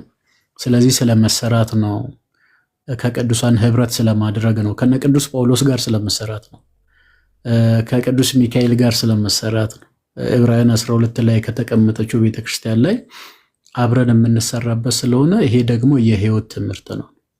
የህይወት ትምህርት ነው። አሁን እኛ የምናነበው መጽሐፍት ከመኖራቸው በፊት ቤተክርስቲያን የነበራት ህይወቷ ይሄ ነው፣ ስርዓተ አምልኳ ማለት ነውና ይህንን ነገር ለመማር እውነቴ ነው በጣም እናዝናለን እኮ መምህር። አንዳንድ ጊዜ ብቻ በርቱ ጋይስ፣ በርቱና ጉዳዩ የመብዛት ጉዳይ ሳይሆን የሰማነውን ቃል በልባችን እርሻ ላይ የመዝራት ፍሬ ማፍራት ጉዳይ ነው ነገርየው እንጂ እኮ ቅድም ማቴዎስ 12ን ሲጠቅሱ እኮ ያፈራው የትኛው ነው? 1/4 እኮ ነው። 1/4 እኮ ነው ያፈራው። ተመልከቱ። እንደው 100 ሰው ብንወስድ 25ቱ ነው ፍሬ ያፈራው። 75ቱ እኮ ፍሬ አላፈራም እንዳያችሁት። አንዳንዶች ዋው ምን አይነት ድንቅ ትምህርት ነው ይላል። ግን ትምህርቱ ምንድነው ሲባል ስሜት ነውና ከልቡ ጽላት ላይ ዲያብሎስ ነጥቆታል። ይህ እንደ መንገድ ዳር አይነት ያሉት ማለት ነውና ክርስትና ስሜት የሆነበትም ጊዜ አለ። የዘመኑ እንግዲህ ማቴዎስ 24ን ስናነብ አንዱ ዘመን ይሄ ነው። ስንማር በነገራችን ላይ እየተገጸጽን እየተማረን እንደዛ ስለሆነ ማለት ነውና አንዳንዶቻችን ቲዮሪ ብቻ ከማወቅ ከመማር የተነሳ ልክ የጭንጫ መሬቱ ዘር ስንመለከት ማለት ነው በክርስትና ምክንያት ፈተና ሲመጣ ማለት ነው ትምህርታችን ስር ሰዶ ስላልያዘ ማለት ነው ስላልያዘ ቶሎ እንሰናከላለን። ቃሉም ዛጋ ጭንጫ መሬት ላይ ወደቀ ስርም ስላልነበረው ፀሐይ በመታ ጊዜ ጠወለገ ነው የሚለው። ፀሐይ የዚህ ዓለም መከራ ሊሆን ይችላል ፀሐይ እና እንደዛ ነገር ሲመጣ የምንሰናከል ሰዎች አለን። ክርስትና በአፍንጫ ይውጣ የምንል ሰዎች አለን። ለምንድን ነው? ቲዮሪ ብቻ ስለሆነ ነው። ህይወቱን ስላልቀመስን ነው። ቅዳሴውን ሱታፌ ስላላደረግን ነው። እና እሱ ነገር በጣም ከባድ ነው። ተምረን ወደ ህብረት ወደ ቅዳሴ ማንመጣ ከሆነ ወደ ስርዓት አምልኮ ማንመጣ ከሆነ በቃ ቃሉ አልጠቀመንም ማለት ነው። ዕብራውያን 3 ላይ እና ምዕራፍ 4 ላይም ብናነበው ምን ይላል? የሰሙት ቃል ይላል ከሰሚዎቹ ጋር በእምነት ስላልተዋሃደ አልጠቀማቸውም ይላል። ህዝበ እስራኤልም ማለት ነው ቃሉን ሰምቷል፣ ፕራክቲካልም እኮ አይተዋል የእግዚአብሔርን ቸርነት ማለት ነው። ግን በቃ አልተዋሃዳቸውም ማለት ነው። ከዚህም የተነሳ አልጠቀማቸውም። ከዚህም የተነሳ እየተሰናከሉ ከግብፅ ካወጡት ከነአን የገቡት ሁለት ሰዎች ብቻ ሆነው አገኘናቸው። እና አንደኛው ይሄ ነው። ሶስተኛውንም መሬት ይቅርታ ቅዱስ ጳውሎስ በቆሮንቶስ መልእክቱ ላይ እናንተ የእግዚአብሔር እርሻዎች ናችሁ ብሎናልና የእግዚአብሔር ቃል ስልጣናዊ የሆነ ቃል በእኛ በልባችን ጽላት ላይ የሚዘራበት እንደመሆኑ መጠን ማለት ነው። የእሾው መሬት የሚገርማችሁ ነገር ሰምተናል ቃሉን ፍሬ ለማፍራትም እየሞከርን ነው። ተመልከቱ። ነገር ግን ፍሬን እንዳናፈራ ምንድን ነው እንቅፋት የሆነብን? ክርስትናንና የዚህን ዓለም ነገር ለይተን ስላላወቅን ስለተደባለቀብን ማለት ነው። ዮሐንስ በመልእክቱ ምን ይላል? ዓለምንና በዓለም ያለውን አትውደዱ፣ እሱም የዓይን አምሮት፣ የልብ ምኞትና ስለ ገንዘብ መመካት ነው አለ። እነዚህ ከአባት ዘንድ አይደሉም ይላል። የእግዚአብሔርን ፍቃድ ግን የሚያደርግ ለዘላለም ይኖራል በማለት ያስቀምጣል። በነገራችን ላይ በጣም እንደው እኛ ኦርቶዶክሳውያን እርስ በርስ እንፈታተሽ ብንባል በነገራችን ላይ እኩል ቦታ የሰጠንበት ሁኔታ አለ እኮ። እንደ የምድሩ ካልተስተካከለ የሰማዩ ጥንቅር ብሎ ይጥፋ የምንል ሰዎች እኮ አለን፣ እውነት ለመናገር ማለት ነው። እና ዋናውን ነገር ትተን ስለ ጭማሪ የምንቸገር ብዙዎች ስላለን እና ስለዚህ እነዚህ ነገሮች እሾህ ሆኖ ፍሬ እንዳናፈራ አንቆ ይይዙናል ማለት ነው። እዚህ ስርዓት አምልኮን ህይወቱን መረዳት በጣም መሰረታዊ ነው። የተረዱ ሰዎች እንደ አቅማቸው 30፣ 60፣ 100 ፍሬ የሚያፈሩበት ጌታም የሚያመሰግናቸው እናንተ የአባቴ ብሩካን ዓለም ሳይፈጠር ወደ ተዘጋጀላችሁ መንግስት ግቡ የሚል ድምፅ የምንሰማበት ነውና የእግዚአብሔር ቃል እስከሆነ ድረስ በተለይ እንደነ መምህር በረከት ቤት ገብተን ብንማር ፍሬ እናፈራለን። የምንሰማው ቃል በልባችን ላይ ፍሬ ያፈራል። ኃይል አለው የእግዚአብሔር ቃል፣ ይለውጣል የእግዚአብሔር ቃል እና ከዛ አንጻር መታየት አለበት ለማለት ነው። ቅድም መምህር ካነሳ የቤተክርስቲያንን ድንቅ ምስጢርን እንዳለ ሆኖ እንደየሁኔታ ሊገባን ልንረዳው በምንችለው መንገድ ሁሉ ልክ ክርስቶስ እንደሚያደርግ ማለት ነው። ክርስቶስ ምን ያደርጋል? እንደውም ስለ ምሳሌ መምህር በረከትም እዚህ ማቴዎስ 13 ላይ ለምንድን ነው በምሳሌ የምትነግራቸው ብሎ ጠይቆት ነበር ደቀ መዛሙርቱ ማለት ነው። እንደተሰናከሉብህ አታዩትምን? አትመለከትምን? ብሎ አሉት። እነሱ እያዩ ስለማይመለከቱ፣ እየሰሙ ስለማያዳምጡ፣ ስለማያስተውሉ በምሳሌ ነግራቸዋለሁ አለ። ምክንያቱም ልባቸው ዝቅ ስላለ ዝቅ እያለ ነው የሚያስተምራቸው። ምክንያቱም የእግዚአብሔር ልቡ የእግዚአብሔር ሀሳቡ የሰው ልጅ መዳን ስለሆነ ማለት ነውና ቤተክርስቲያናችንን በዚህ ልክ ነው የምታስተምረው። በክረምትም በበጋም በእያንዳንዱ በወቅቶችም በዕለታት እያደረገች ነው በነገር የምታስተምረንና ድንቅ ቤተክርስቲያን ናት የሚል ነገር እናነሳለን። እንደው ወንጌልን ስትመለከቱ የተወደዳችሁ ክርስቲያኖች የወንጌል መሰረቱ ገንዘብን ማግኘት፣ የተደላደለ ህይወትን መኖር እንደዚህ አይነት ነገሮች ሳይሆን ክርስትና ያስፈልገውም ክርስቲያን ያስፈልገውም እያልን አይደለምና የወንጌል መሰረቱ መዳን እንደሆነ ልንረዳ ያስፈልጋል። መዳን ወንጌል ለምን ተጻፈ? ሰዎች ሁሉ እንዲድኑ ነው። የመዳን ዕውቀት ነው የሚባለው ራሱ የማይለውጠው ቅዱሱ ወንጌል የመዳን ወንጌል ተብሎ ነው የሚነገረውና መዳን ደግሞ ከጊዜያዊ በሽታ ሳይሆን ከዘላለማዊ በሽታ ከኃጢአት እሱን ነገር አስቀምጧል። እና ስለ ሰው ልጅ መዳን ቅዱሳን መላእክት ሁሉ ይደነቁ ነበር፣ ቅድም መምህር ሲናገሩ ስለነበረ ማለት ነው። የኛ መዳን በእኛ በኩል ቅዱሳን መላእክት እግዚአብሔርን ያመሰግኑ ነበር። ቅዱስ ጴጥሮስም በጣም በሚገርም ሁኔታ ተናግሯል። የሚገርማችሁ ነገር ይሄንን ሊያዩ ቅዱሳን መላእክቱ እንኳን ይመኙ ነበር ይላል። ቅዱሳን የሰው ልጅ መዳንን ማለት ነው ያዩ ዘንድ ይመኙ ነበር ይላል። አንደኛ ጴጥሮስ ምዕራፍ 1 ቁጥር 10 ላይ ማለት ነው። እና ድህነት እጅግ በጣም አስደናቂ የወንጌል ልብ ነውና ይህንን ደግሞ አውቀን እግዚአብሔር ወደሚወደው ወደ መዳን እንድንመጣ ቅዱስ ፍቃዱ ይሁን። የእግዚአብሔር ካህናቶች እንድንሆን ሰውነታችንን የተወደደ መስዋዕት አድርገን ለእግዚአብሔር እንድናቀርብ ተመልከቱ። የከንፈርን ፍሬ ምስጋናን ለእግዚአብሔር እንድናቀርብ በልባችሁ መታደስ ተለወጡ እንደተባለ በልባችን መታደስ እንድንለወጥ ከዚህ ዓለም እንድንለይ። ቅድስና ማለት ይሄ ነው፣ ከዓለም መለየት ማለት ነው። ኦኬ የጠራንን እግዚአብሔር ወደ መምሰል ማደግ ማለት ስለሆነ እንደዚህ እንድንሆን እውነትም ድንጋዮች ሕያው ድንጋዮች ሆነን እንድንሰራ እግዚአብሔር ይርዳን የሚል ነው። ቃልዮት ያሰማልን መምህር። አሜን። ዘሌ አንተንም ቃልዮት ያሰማልን። በጣም ጥሩ ነገር ነው የጨመርክልን። ኔትወርክ መሰለኝ ያስወረደሽ።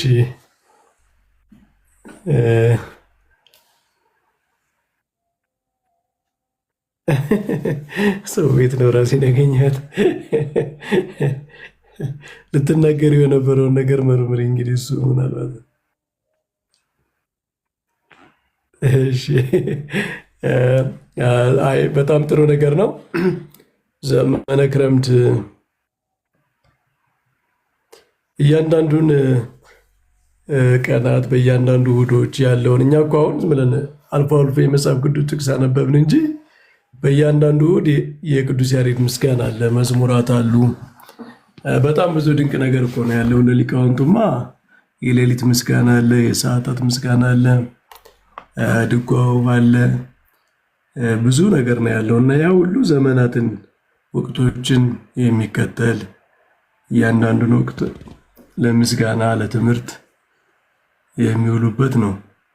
እኛ እንደው ትንሽ አልፎ አልፎ ዝም ብለን ጥቅሶች አንብበን ለውይይት ያህል ነው ያነሳናቸው ማለት ነው።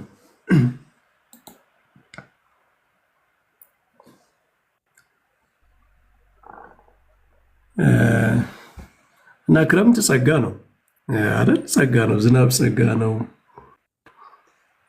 ዝናብ ባይኖር ሰብል ማምረት፣ ተራሮች አይለመልሙም፣ ሜዳዎች ሳር አያበቅሉም፣ እንስሳት አይጠግቡም። ያ ዝናብ ከላይ ነው የሚመጣው፣ ከእግዚአብሔር ነው የሚመጣው። እግዚአብሔር ያዘጋጀው በወቅት መጥኖ ያዘጋጀው ነው። ለጋስነቱ ራሱ አይገርማችሁም? የእግዚአብሔር ለጋስነት አተረፍርፎ መሬት በበጋ ወር የደረቀች መሬት የተጠማች መሬት ዝናብን አምጥቶ ያረጋታል፣ ዘር እንድትሰጥ ያረጋታል። እና ለእግዚአብሔር ምንም የሚያንሰው ነገር የለም። በረሃውን በአንድ ጊዜ ዝናብ አዝንቦ መሬቱ ሁሉ ጠግቦ ጎርፍ እንዲጎርፍ ያደርጋል። እና የእግዚአብሔር ለጋስነቱን ሁሉን ቻይነቱን ለፍጥረታቱ ያለውን ርኅራኄ የምናይበት ነው። ለእኛ ብቻ አይደለም፣ በጣም ብዙ ፍጥረታት አሉ የእግዚአብሔርን መግቦት የሚጠብቁ ማለት ነው። በድንጋዩ ስር፣ በዛፎች ስር፣ በአፈር ውስጥ ተቆጥረው የማያልቁ ፍጥረታት እኮ አሉ እግዚአብሔር የሚመግባቸው ማለት ነው። የሀገራችን ገበሬዎች ምን ይላሉ? እግዚአብሔርን መግቦቱን ሲገልጡ ዕውር አሞራ የሚመግብ አምላክ ይላሉ። ዘሌ ሰምተህ ታውቃለህ እንደዚህ ሲለው? አዎ ሰምቼ ያውቃለሁ። በጣም ነው እኮ የሚደንቀው። ዕውር አሞራ የሚቀልብ አምላክ ነው ይላል።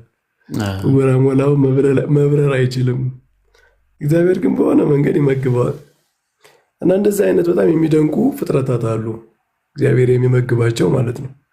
እነዚህን ሁሉ ፍጥረታት ተቆጥረው የማያልቁ ፍጥረታት ፈጥሮ የሚመግብበት ምክንያት እግዚአብሔር ምንድን ነው?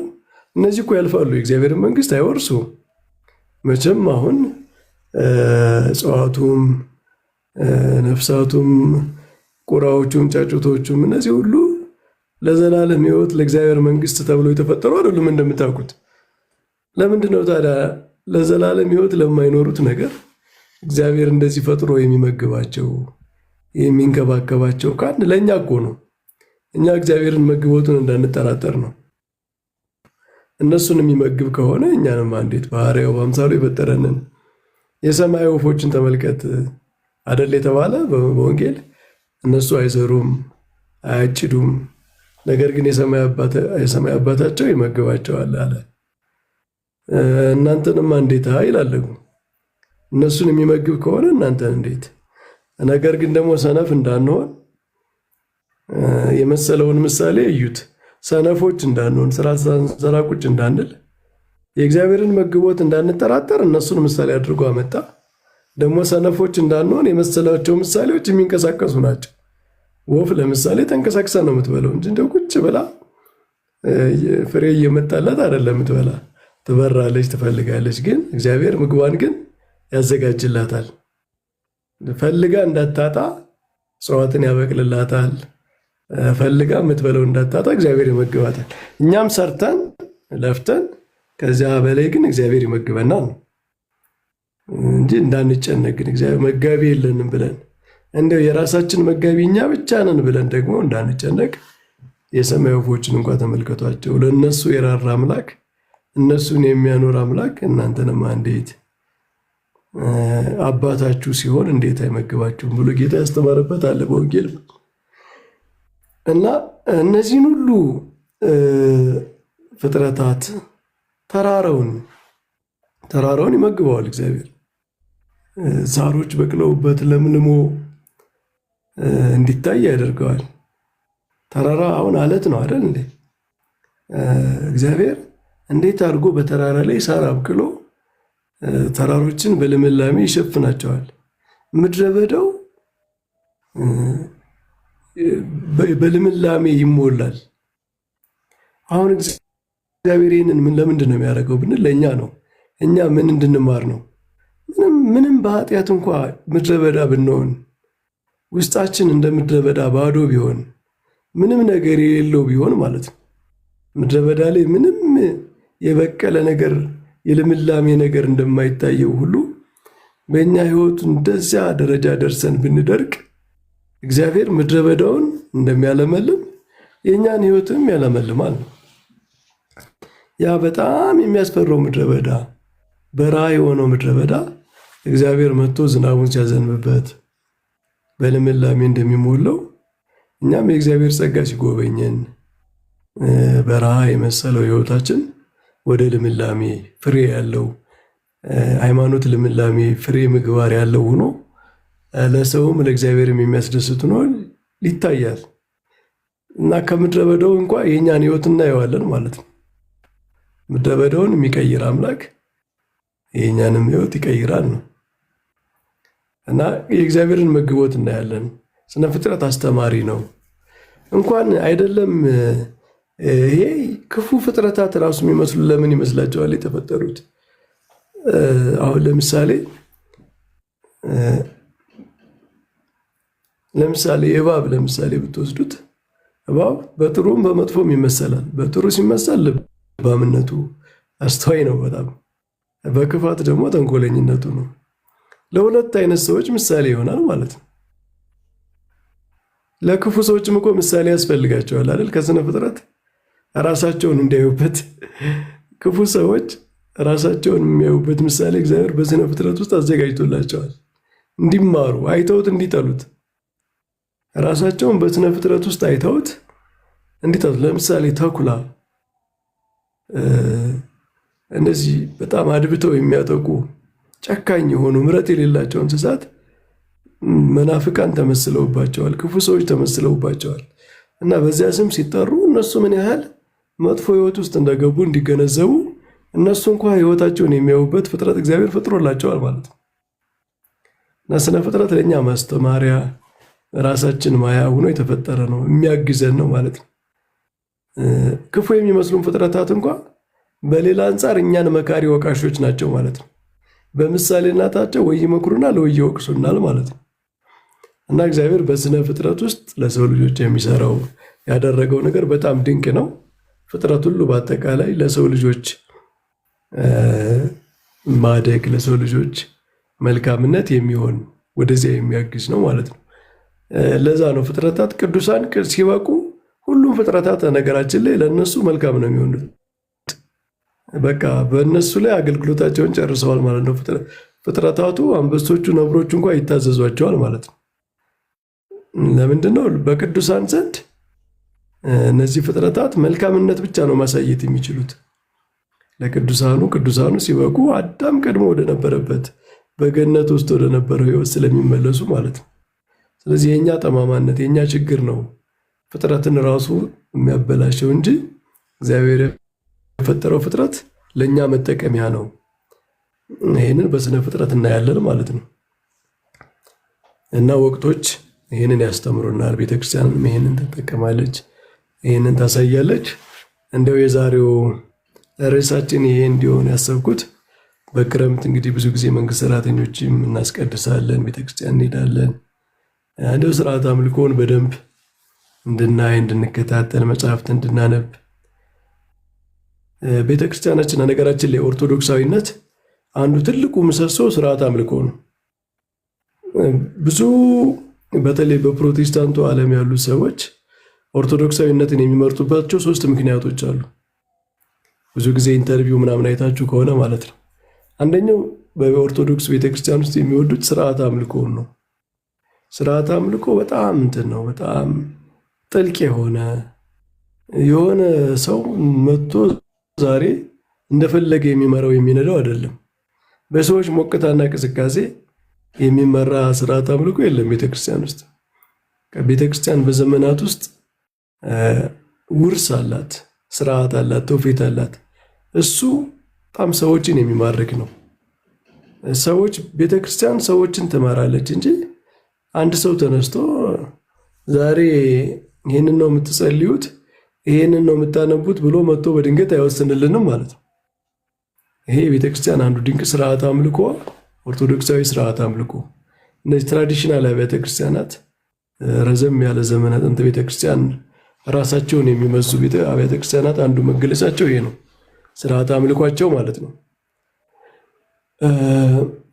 ሁለተኛው ደግሞ ቤተክርስቲያን የማይለዋወጥ ትምህርት ያላት መሆኑ ነው። ከጥንት ቤተክርስቲያን ትምህርት የጸና ምንፍቅናዎቹ አይደለም ትክክለኛ ትምህርት፣ ምንፍቅናዎቹም ራሱ አይረሱም በቤተክርስቲያን አለ። መናፍቃን እንኳ አይረሱም፣ በክፉ እንኳ ቢሆን መማሪያ ሆነው ይነሳሉ። ስለዚህ ቤተክርስቲያን በጣም ኮንሽየስ ነች፣ በዘመናት ለዘመናት የሚዘልቅ ትምህርቷ ማለት ነው። የጸና ትምህርት ነው ያላት። ስህተቶቹ ራሱ እንዳይደገሙ ሁልጊዜ ይተረካሉ። አሪዮስ ተነስቶ እንደዚህ ያደረገ፣ ንስጥሮስ እንደዚህ ያደረገ፣ መቅዶኒዮስ እንደዚህ ያደረገ፣ ሰባሌዎስ እንደዚህ ያደረገ፣ እንዲህ አይነት ትምህርት አመጣ፣ በዚህ ጊዜ ተወገዘ እያለች ቤተክርስቲያን ሄሬሲዮሎጂ አላት። የመናፍቃን ዝርዝር ሊስት ማለት ነው። ይሄ በቤተክርስቲያን ውስጥ ተያውኖ አብሮ ይኖራል እየተተረከ ማለት ነው። ይሄ ምንን ያመለክታል? ቤተክርስቲያን በዘመናት ውስጥ የማይለወጥ ዘመናትን የሚሻገር የትምህርት ቅብብሎች ነው ያላት። ኮንሽስ ነች። ጥንታዊቷ ቤተክርስቲያን የያዘችውን ትምህርት ይዛለች። ጥንታዊቷ ቤተክርስቲያን ሄረሲ ያለችውን ሄረሲ ትላለች። ጥንታዊቷ ቤተክርስቲያን ምንፍቅና ያለችውን ምንፍቅና ብላ ይዛ ትኖራለች፣ እያወገዘች ማለት ነው። ጥንታዊቷ ቤተክርስቲያን ትክክለኛው ርቱዕ ትምህርት ይሄ ነው ካለች ያንን ከሐዋርያት ዘመን ጀምሮ አበው የመሰከሩለትን ትምህርት ይዛ ትኖራለች እና የቤተክርስቲያን የጸና ትምህርት ነው ሌላኛው የኦርቶዶክሳዊነቱ ትልቁ ነገር ማለት ነው። እንደምታውቁት ዓለም በጣም ነው የሚቀያየረው አይደል? ሁሉም ነገር በዓለም ላይ ይቀያየራል። የሰው ልጅ ደግሞ በሚቀያየር ነገር ውስጥ የማይቀያየር ነገር ነው የሚናፍቀው። ሁልጊዜ የሚቀያየር ነገር ይሰለቻል። የሚቀያየር ነገር እሺ፣ ይንገስ ሀሳብ መስጠት የምችል ከሆነ ግን ሀሳብ ሰጥተህ መውጣት ትችላለህ። ካልሆነ የማይመች ከሆነ ደህና ምሽሽ። ያልተመቸ መስሎኝ ነው ሁለተኛ እድል ያልሰጠው። እሺ፣ ስለዚህ ጽኑ የሆነ የማይለወጥ ስቴብል የሆነ ትምህርት ማለት ነው። የማይለወጥ ትምህርት ሌላ የኦርቶዶክሳዊነት አንዱ ትልቁ መገለጫ ነው ማለት ነው። የጸና ትምህርት፣ የማይቀያየር ትምህርት፣ አንድ ጊዜ ለቅዱሳን የተሰጠ ሃይማኖት፣ የምንጋደልለት እንጂ የምንቀይረው አይደለም። አንድ ጊዜ ለቅዱሳን የተሰጠ ትምህርት ነው። ለእሱ እንጋደላለን እንጂ አንቀይረውም። አንዱ ተነስቶ የሆነ ትምህርት የሚያስተምርበት የለም ማለት ነው። ሁለተኛው ይሄ ነው።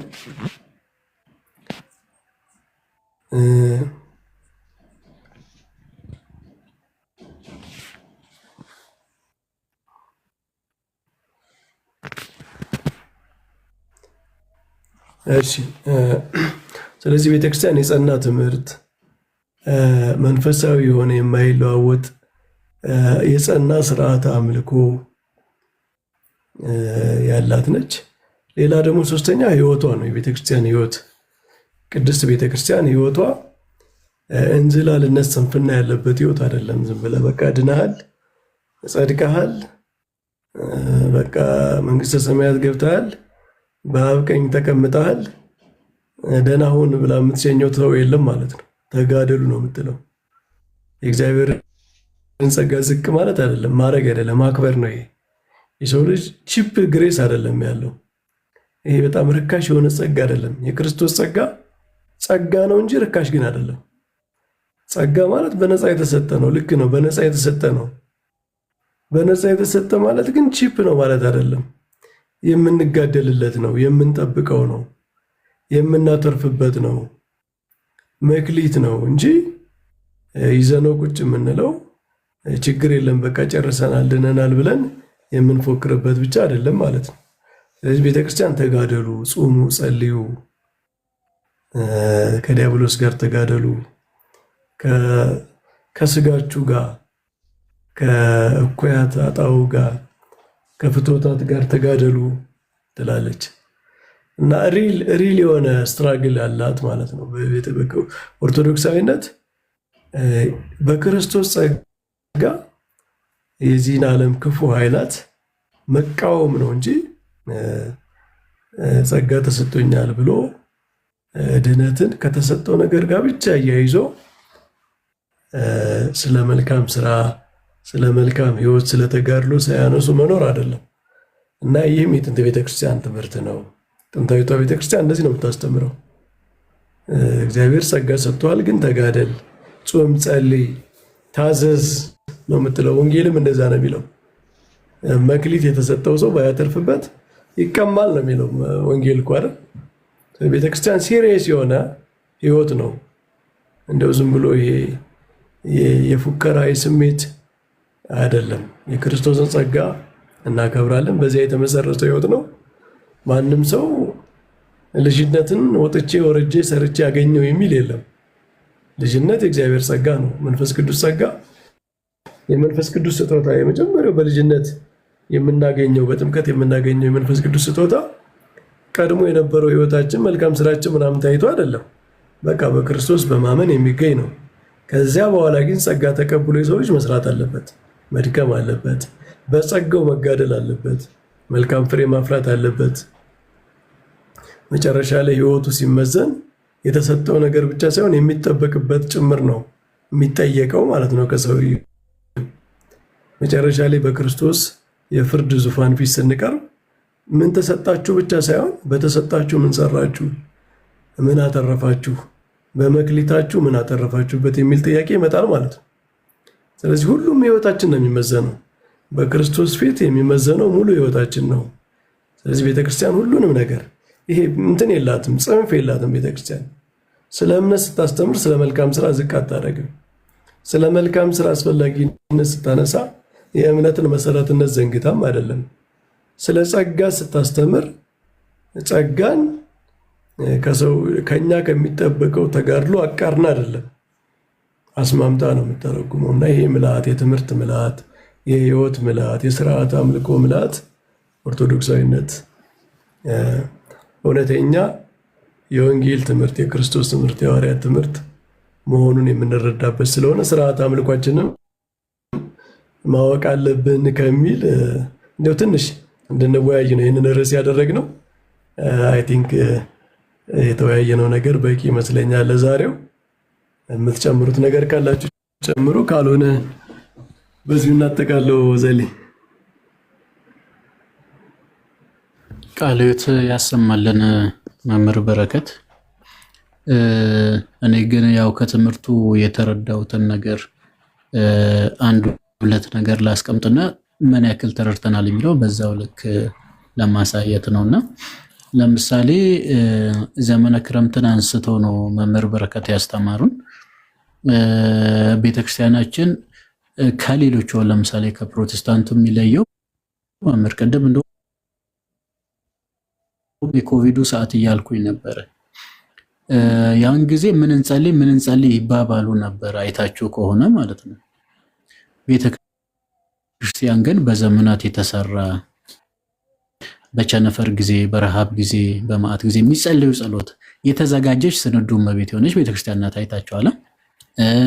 ቅድም መስባኩንም መምህር እያነሱ አሁን እሁድ በየዕለቱ በየሳምንቱ በየወቅቱ የሚሰበክ ነገር እንዳለ ነግሮናል። አይታችሁ ከሆነ ግን ከኛ ውጭ ያሉት ጋር ብትሄዱ ዛሬ የፓስተሩ ወይም ደግሞ የእከሌ ፍላጎትና ስሜት ዛሬ ነው የሚሰበከው፣ ዛሬ ይሄ ነው የሚነገረው የሚል የተሰናዳ የተዘጋጀ ለአመት አይደለም ለአንድ ወሩ እንኳን የለም። ጋይስ ይህን ነገር በደንብ መረዳት አለብን። ምን ያክል ጽኑ የሆነች ቤተክርስቲያን የምርም መሰረቷም ጉልላቷም ክርስቶስ መሆኑን የምትረዱበት ማለት ነው።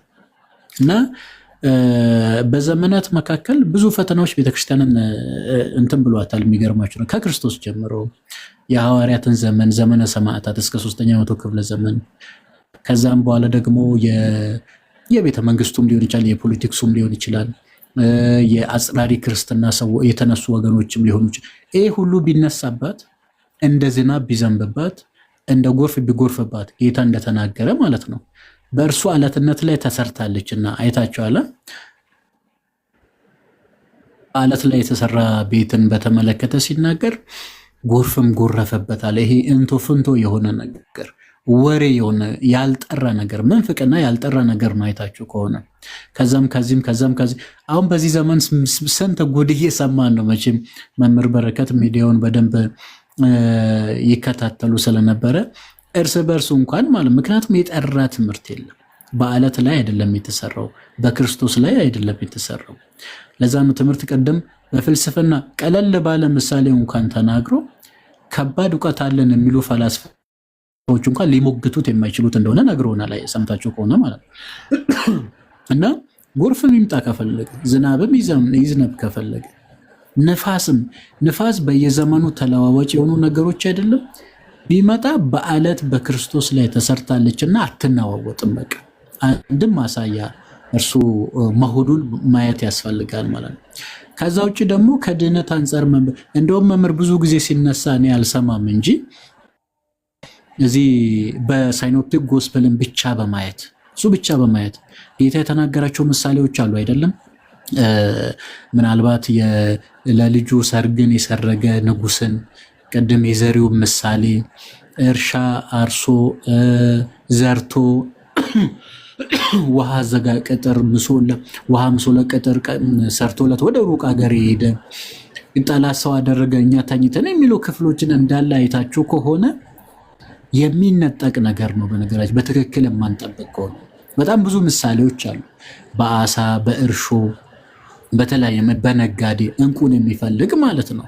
ይህንን ሁሉ የሚመስል ነገር ተናግሯል። ድህነት እንደሚነጠቅ የሚያሳይ ነው። የሚገርማችሁ ነገር አንዴ ድኛለሁ ከእንግዲህ በኋላ አልድንም የሚል ነገር የለም። ስለዚህ መዳን በራሱ ምን እንደሆነ የተገነዘብን አይመስለኝም። መዳን እኮ ወደ እግዚአብሔር መልክ መመለስ ነው። የእግዚአብሔር መልክ እግዚአብሔር አዳምን በመልኩ ፈጠረው ነው ይላል። በምሳሌው አይልም አይደለም መምህር። እግዚአብሔርም አለ ሰውን በመልካችን እንደ ምሳሌያችን እንፍጠር ካለ በኋላ በመልኩ ፈጠረ ነው የሚለው። በመልኩ ፈጠረ። ከዛስ ምሳሌውን ይይዝ ዘንድ ማለት ነው። እሱ ግን ምሳሌውን ሳያገኝ ቀድሞ ወደቀ ማለት ነው። ይህን እንዴት ነው የምናውቀው? ቅዱስ ጳውሎስ ራሱ ምንድነው ሰውነትን ለስጋዊ ነገር ማስለመድ ለጥቂት ይጠቅማል፣ እግዚአብሔርን መምሰል ግን በምን ይጠቅም? ለምን? ለዚህኛውም ለዛኛውም ለነገር ሁሉ እንደክማለን። ምን? ምሳሌውን ለማግኘት እንደክማለን። አይታችኋል። እንደክማለን እያለ እኮ ነው። በጸጋዎች ሁሉ ላይ የተሾመ ጳውሎስ 14 መልእክታትን የጻፈ ጳውሎስ በልብሱ ጨርቅ እንኳን ሳይቀር ድውይን የሚፈውስ ጳውሎስ ክርስቶስን መስሎ የተገኘ እስከ 3ኛ ሰማይ የተነጠቀ አያችሁ። ይሄው ጳውሎስ እንኳን ምን ድካም አለ እያለ ነው እንዴ። ክርስትና እኮ ዝም ብሎ የተደላደለ ነገር አይደለም እኮ። ለምንድን ነው ከህዝበ እስራኤል የማንረዳው? ከህዝበ እስራኤል እኮ መረዳት በጣም አስፈላጊ እኮ ነው። ከግብፅ ሲወጡ እግዚአብሔር ቸርነት አላደረገላቸውም? አድርጎላቸዋል። ጠላትን መግደል፣ 9 መቅሰፍት፣ 10ኛ በኩረ ሞት፣ 11ኛ ስጥመተ ባህር ማድረግ፣ በመንገድ መምራት፣ መናን ማውረድ፣ ውሃን በአለት ላይ ማፍለቅ፣ ቀን ቀን ከፀሐይ ደግሞ በደመና እየከበባቸው፣ ሌሊት ደግሞ በነበልባል እሳት፣ ቅዱሳን መላእክት ከፊት ከኋላ ተመልከቱት። ይሄ ሁሉ ልብሳቸው እንኳን የማያረጅ ጫማቸው የማይቆሽሽ የማይበጣጠስ ይሄ ሁሉ የእግዚአብሔር ጸጋ ነው። ይሄ ሁሉ ጸጋ ግን ተደርጎላቸው ለዚህ ህዝብ ማለት ነው። ተመልከቱ። ያ እንግዲህ ምሳሌ ነው። እኛ ደግሞ አማናዊ ጸጋ ነው የተሰጠን። ይሄን ብናነጻጽር የተሻለ ይመስለኛል። ቅዱስ ጳውሎስም ምሳሌ ሆኖ እኛን ይገስጸናል ይላል አንደኛ ቆሮንቶስ ምዕራፍ 10 ቁጥር 11 ላይ ማለት ነው። እና ይህን ሁሉ ስላደረገ እግዚአብሔር እነሱ ኃጢአትን ባደረጉ ጊዜ ግን ትቷቸዋል እንዴ? አይደለም እኮ።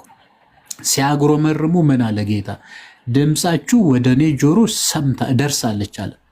እንደ ድምፃችሁ አደርግባችኋለሁ አለ። የሚገርማችሁ ነገር ምን ብሎ ነው ያጉረመረሙ? እንዴ በዚህ በምድረ በዳ በበረሃ ሊያጠፋን ከናን የምትባል ነገር የማያስገባን አምላክ ነው እንዴ ያስወጣን? በቃ እንደዛ ከሆነ አትገቡም የሚል ማለት ነው። ተመልከቱ። ስንት ጊዜ መከራቸው፣ ስንት ጊዜ የሚታይ የሚዳሰስ የሚጨበጥ የቸርነት ስራ ሰራቸው። ዳሩ ግን በሴሰኑ ጊዜ፣ በአጉረመረሙ ጊዜ፣ አምልኮተ ጣዖትን በፈጸሙ ጊዜ፣ እርሱም በተፈታተኑ ጊዜ ተመልከቱ። ቅዱስ ጳውሎስ ለዛ ነው እግዚአብሔር ከእነርሱ በሚበዙቱ ደስ አላለውም። ለምን? በምድረ በዳ ወድቆ ቀርቷልና ይላል። አያችሁ። ስለዚህ ማንም እንደቆመ የሚመስል እንዳይወድቅ ይጠንቀቅ ነው። የፕሮቴስታንቱ ነገረ ድህነት ነው። በነገራችን ላይ ከግብፅ ነው የወጡ፣ ከሲኦል ወጥተናል። በአዲስ ኪዳን የፋሲጋ በግ ነው የታረደላቸው። እኛ ፋሲጋችን ክርስቶስ ታርዶልናል። መና በጥርስ ውስጥ ገብቶ የሚያጠፋ አይደለም። ከእርሱ በልተን የዘላለም ሕይወት የምናገኝ ስጋው አሁን ጠጥተን የሚጠማን ሳይሆን የዘላለም እርካታ የሆነ ደሙን በልተናል፣ ጠጥተናል። ተመልከቱ። ባህረ ኤርትራ አይደለም በነገራችን ላይ ገሃነመ እሳት ነው የተሻገር ነው። ባህረ ኤርትራን ዝም ብሎ በውሃ መካከል ማለፍ ነው። ለእኛ ግን ምንድን ነው? ለእኛ ግን ጥምቀት ነው። በነገራችን ላይ አሮጌነት የተወገደበት ነው። ግብፅ የተሻረበት ነው። የክርስትናን ጉዞ የጀመርንበት ነው። የኢያሪኮ ግንብ አይደለም የፈረሰው፣ በሰውና በእግዚአብሔር መካከል የነበረው ግንብ።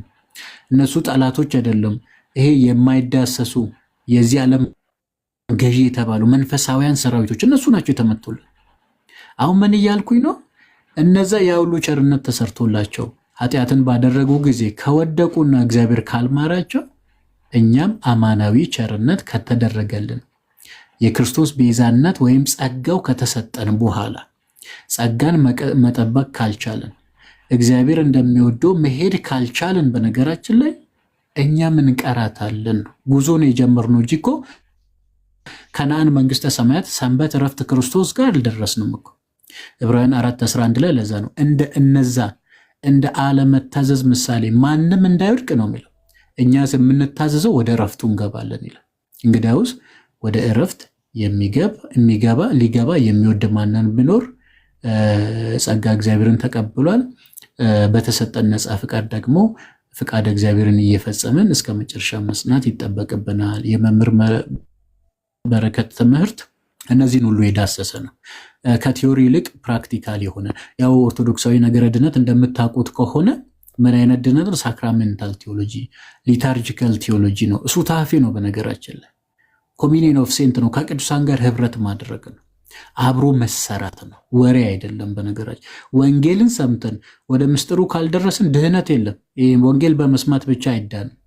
አፋዊ የሆነ ድህነት የለም። ውሳጣዊ ነው። ሱታፌን ይጠይቃል ማለት ነው። እና ከቤተክርስቲያን ታሪክም የምንረዳው ይሄ ነው። የእኛም ቤተክርስቲያን የምታስተምረው ይሄ ነው። ለነበረን ጊዜ እግዚአብሔር ይስጥልን። መምህር በረከት ቃልዎት ያሰማልን። አሜን አሜን። ዘሌ ቃልዎት ያሰማልን። በጣም ጥሩ ማጠቃለያ ያደረክልን። የሚቀጥለው ሳምንት እስኪ እንደ እግዚአብሔር ፈቃድ ደግሞ በሌላ ጉዳይ እንገናኛለን። አብራችሁን ለነበራችሁ፣ ለተከታተላችሁ፣ ላዳመጣችሁ እግዚአብሔር ያክብርልን። የተነጋገርነውን እንግዲህ ሁላችንም በልቦናችን ያሳድርብን። አንድ ሊቅ ምን ብለዋል? ክርስቲያን ማለት ክርስቶስን የትም ቦታ የሚያይ ነው። ክርስቲያን ማለት በክረምቱም የእግዚአብሔርን ጸጋ፣ በበጋውም የእግዚአብሔርን ጸጋ፣ በሁሉም ነገር ተራሮችን ሲያይ የእግዚአብሔርን ጸጋ፣ ኮረብቶችን ሲያይ፣ ዝናቡን ሲያይ፣ ነፋሱን ሲያይ፣ ሁሉንም ሲያይ፣ ስነ ፍጥረትን ሁሉ ሲያይ እግዚአብሔርን የሚያይ ነው። ክርስቶስን የሚያይ ነው። ሁሉም የእሱ መግቦት ስለሆኑ ማለት ነው። እና ቅድም ዘሌ እንዳለው እኛ ኦርቶዶክሳውያን በሁሉም እግዚአብሔርን የምናይ ሰዎች ነን። በሁሉም በወራት መፈራረቅ፣ በቀናት መፈራረቅ፣ በዘመናት መፈራረቅ፣ በሁሉም በስነ ፍጥረት ውስጥ የክርስቶስን አሻራ የእሱ እጅ ስራ ስለሆነ ሁሉ የእሱ እንትን አላቸው። ምንድነው ዲዛይነራቸው እሱ ስለሆነ አሻራውን ትቶ ነው የሄደ በሁሉም ውስጥ ማለት ነው። የክርስቶስ ነገር የሌለበት ነገር እሱን የምናመሰግንባቸው ናቸው። እሱን የምናይባቸው ናቸው። በሁሉም ውስጥ እሱን እናያለን እና እኛ በሁሉም ውስጥ ክርስቶስን የምናይ ሰዎች ነን። ቤተክርስቲያናችን ይህንን ነው እንግዲህ በአስተምህሮዋም በአምልኮዋም የምትገልጠው። ጥሩ ጊዜ ነበረን።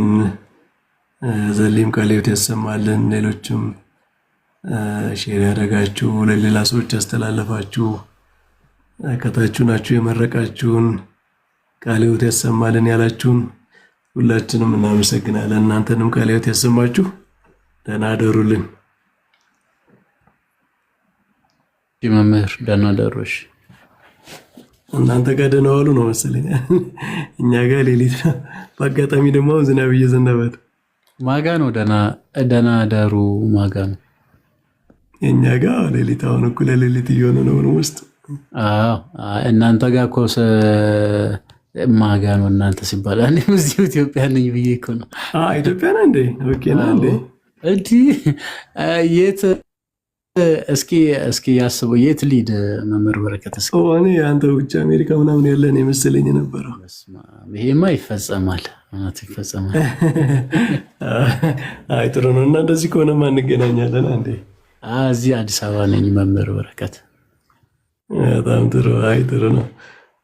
እሺ መምህር በሉ ደህና ደሩላችሁ። እሺ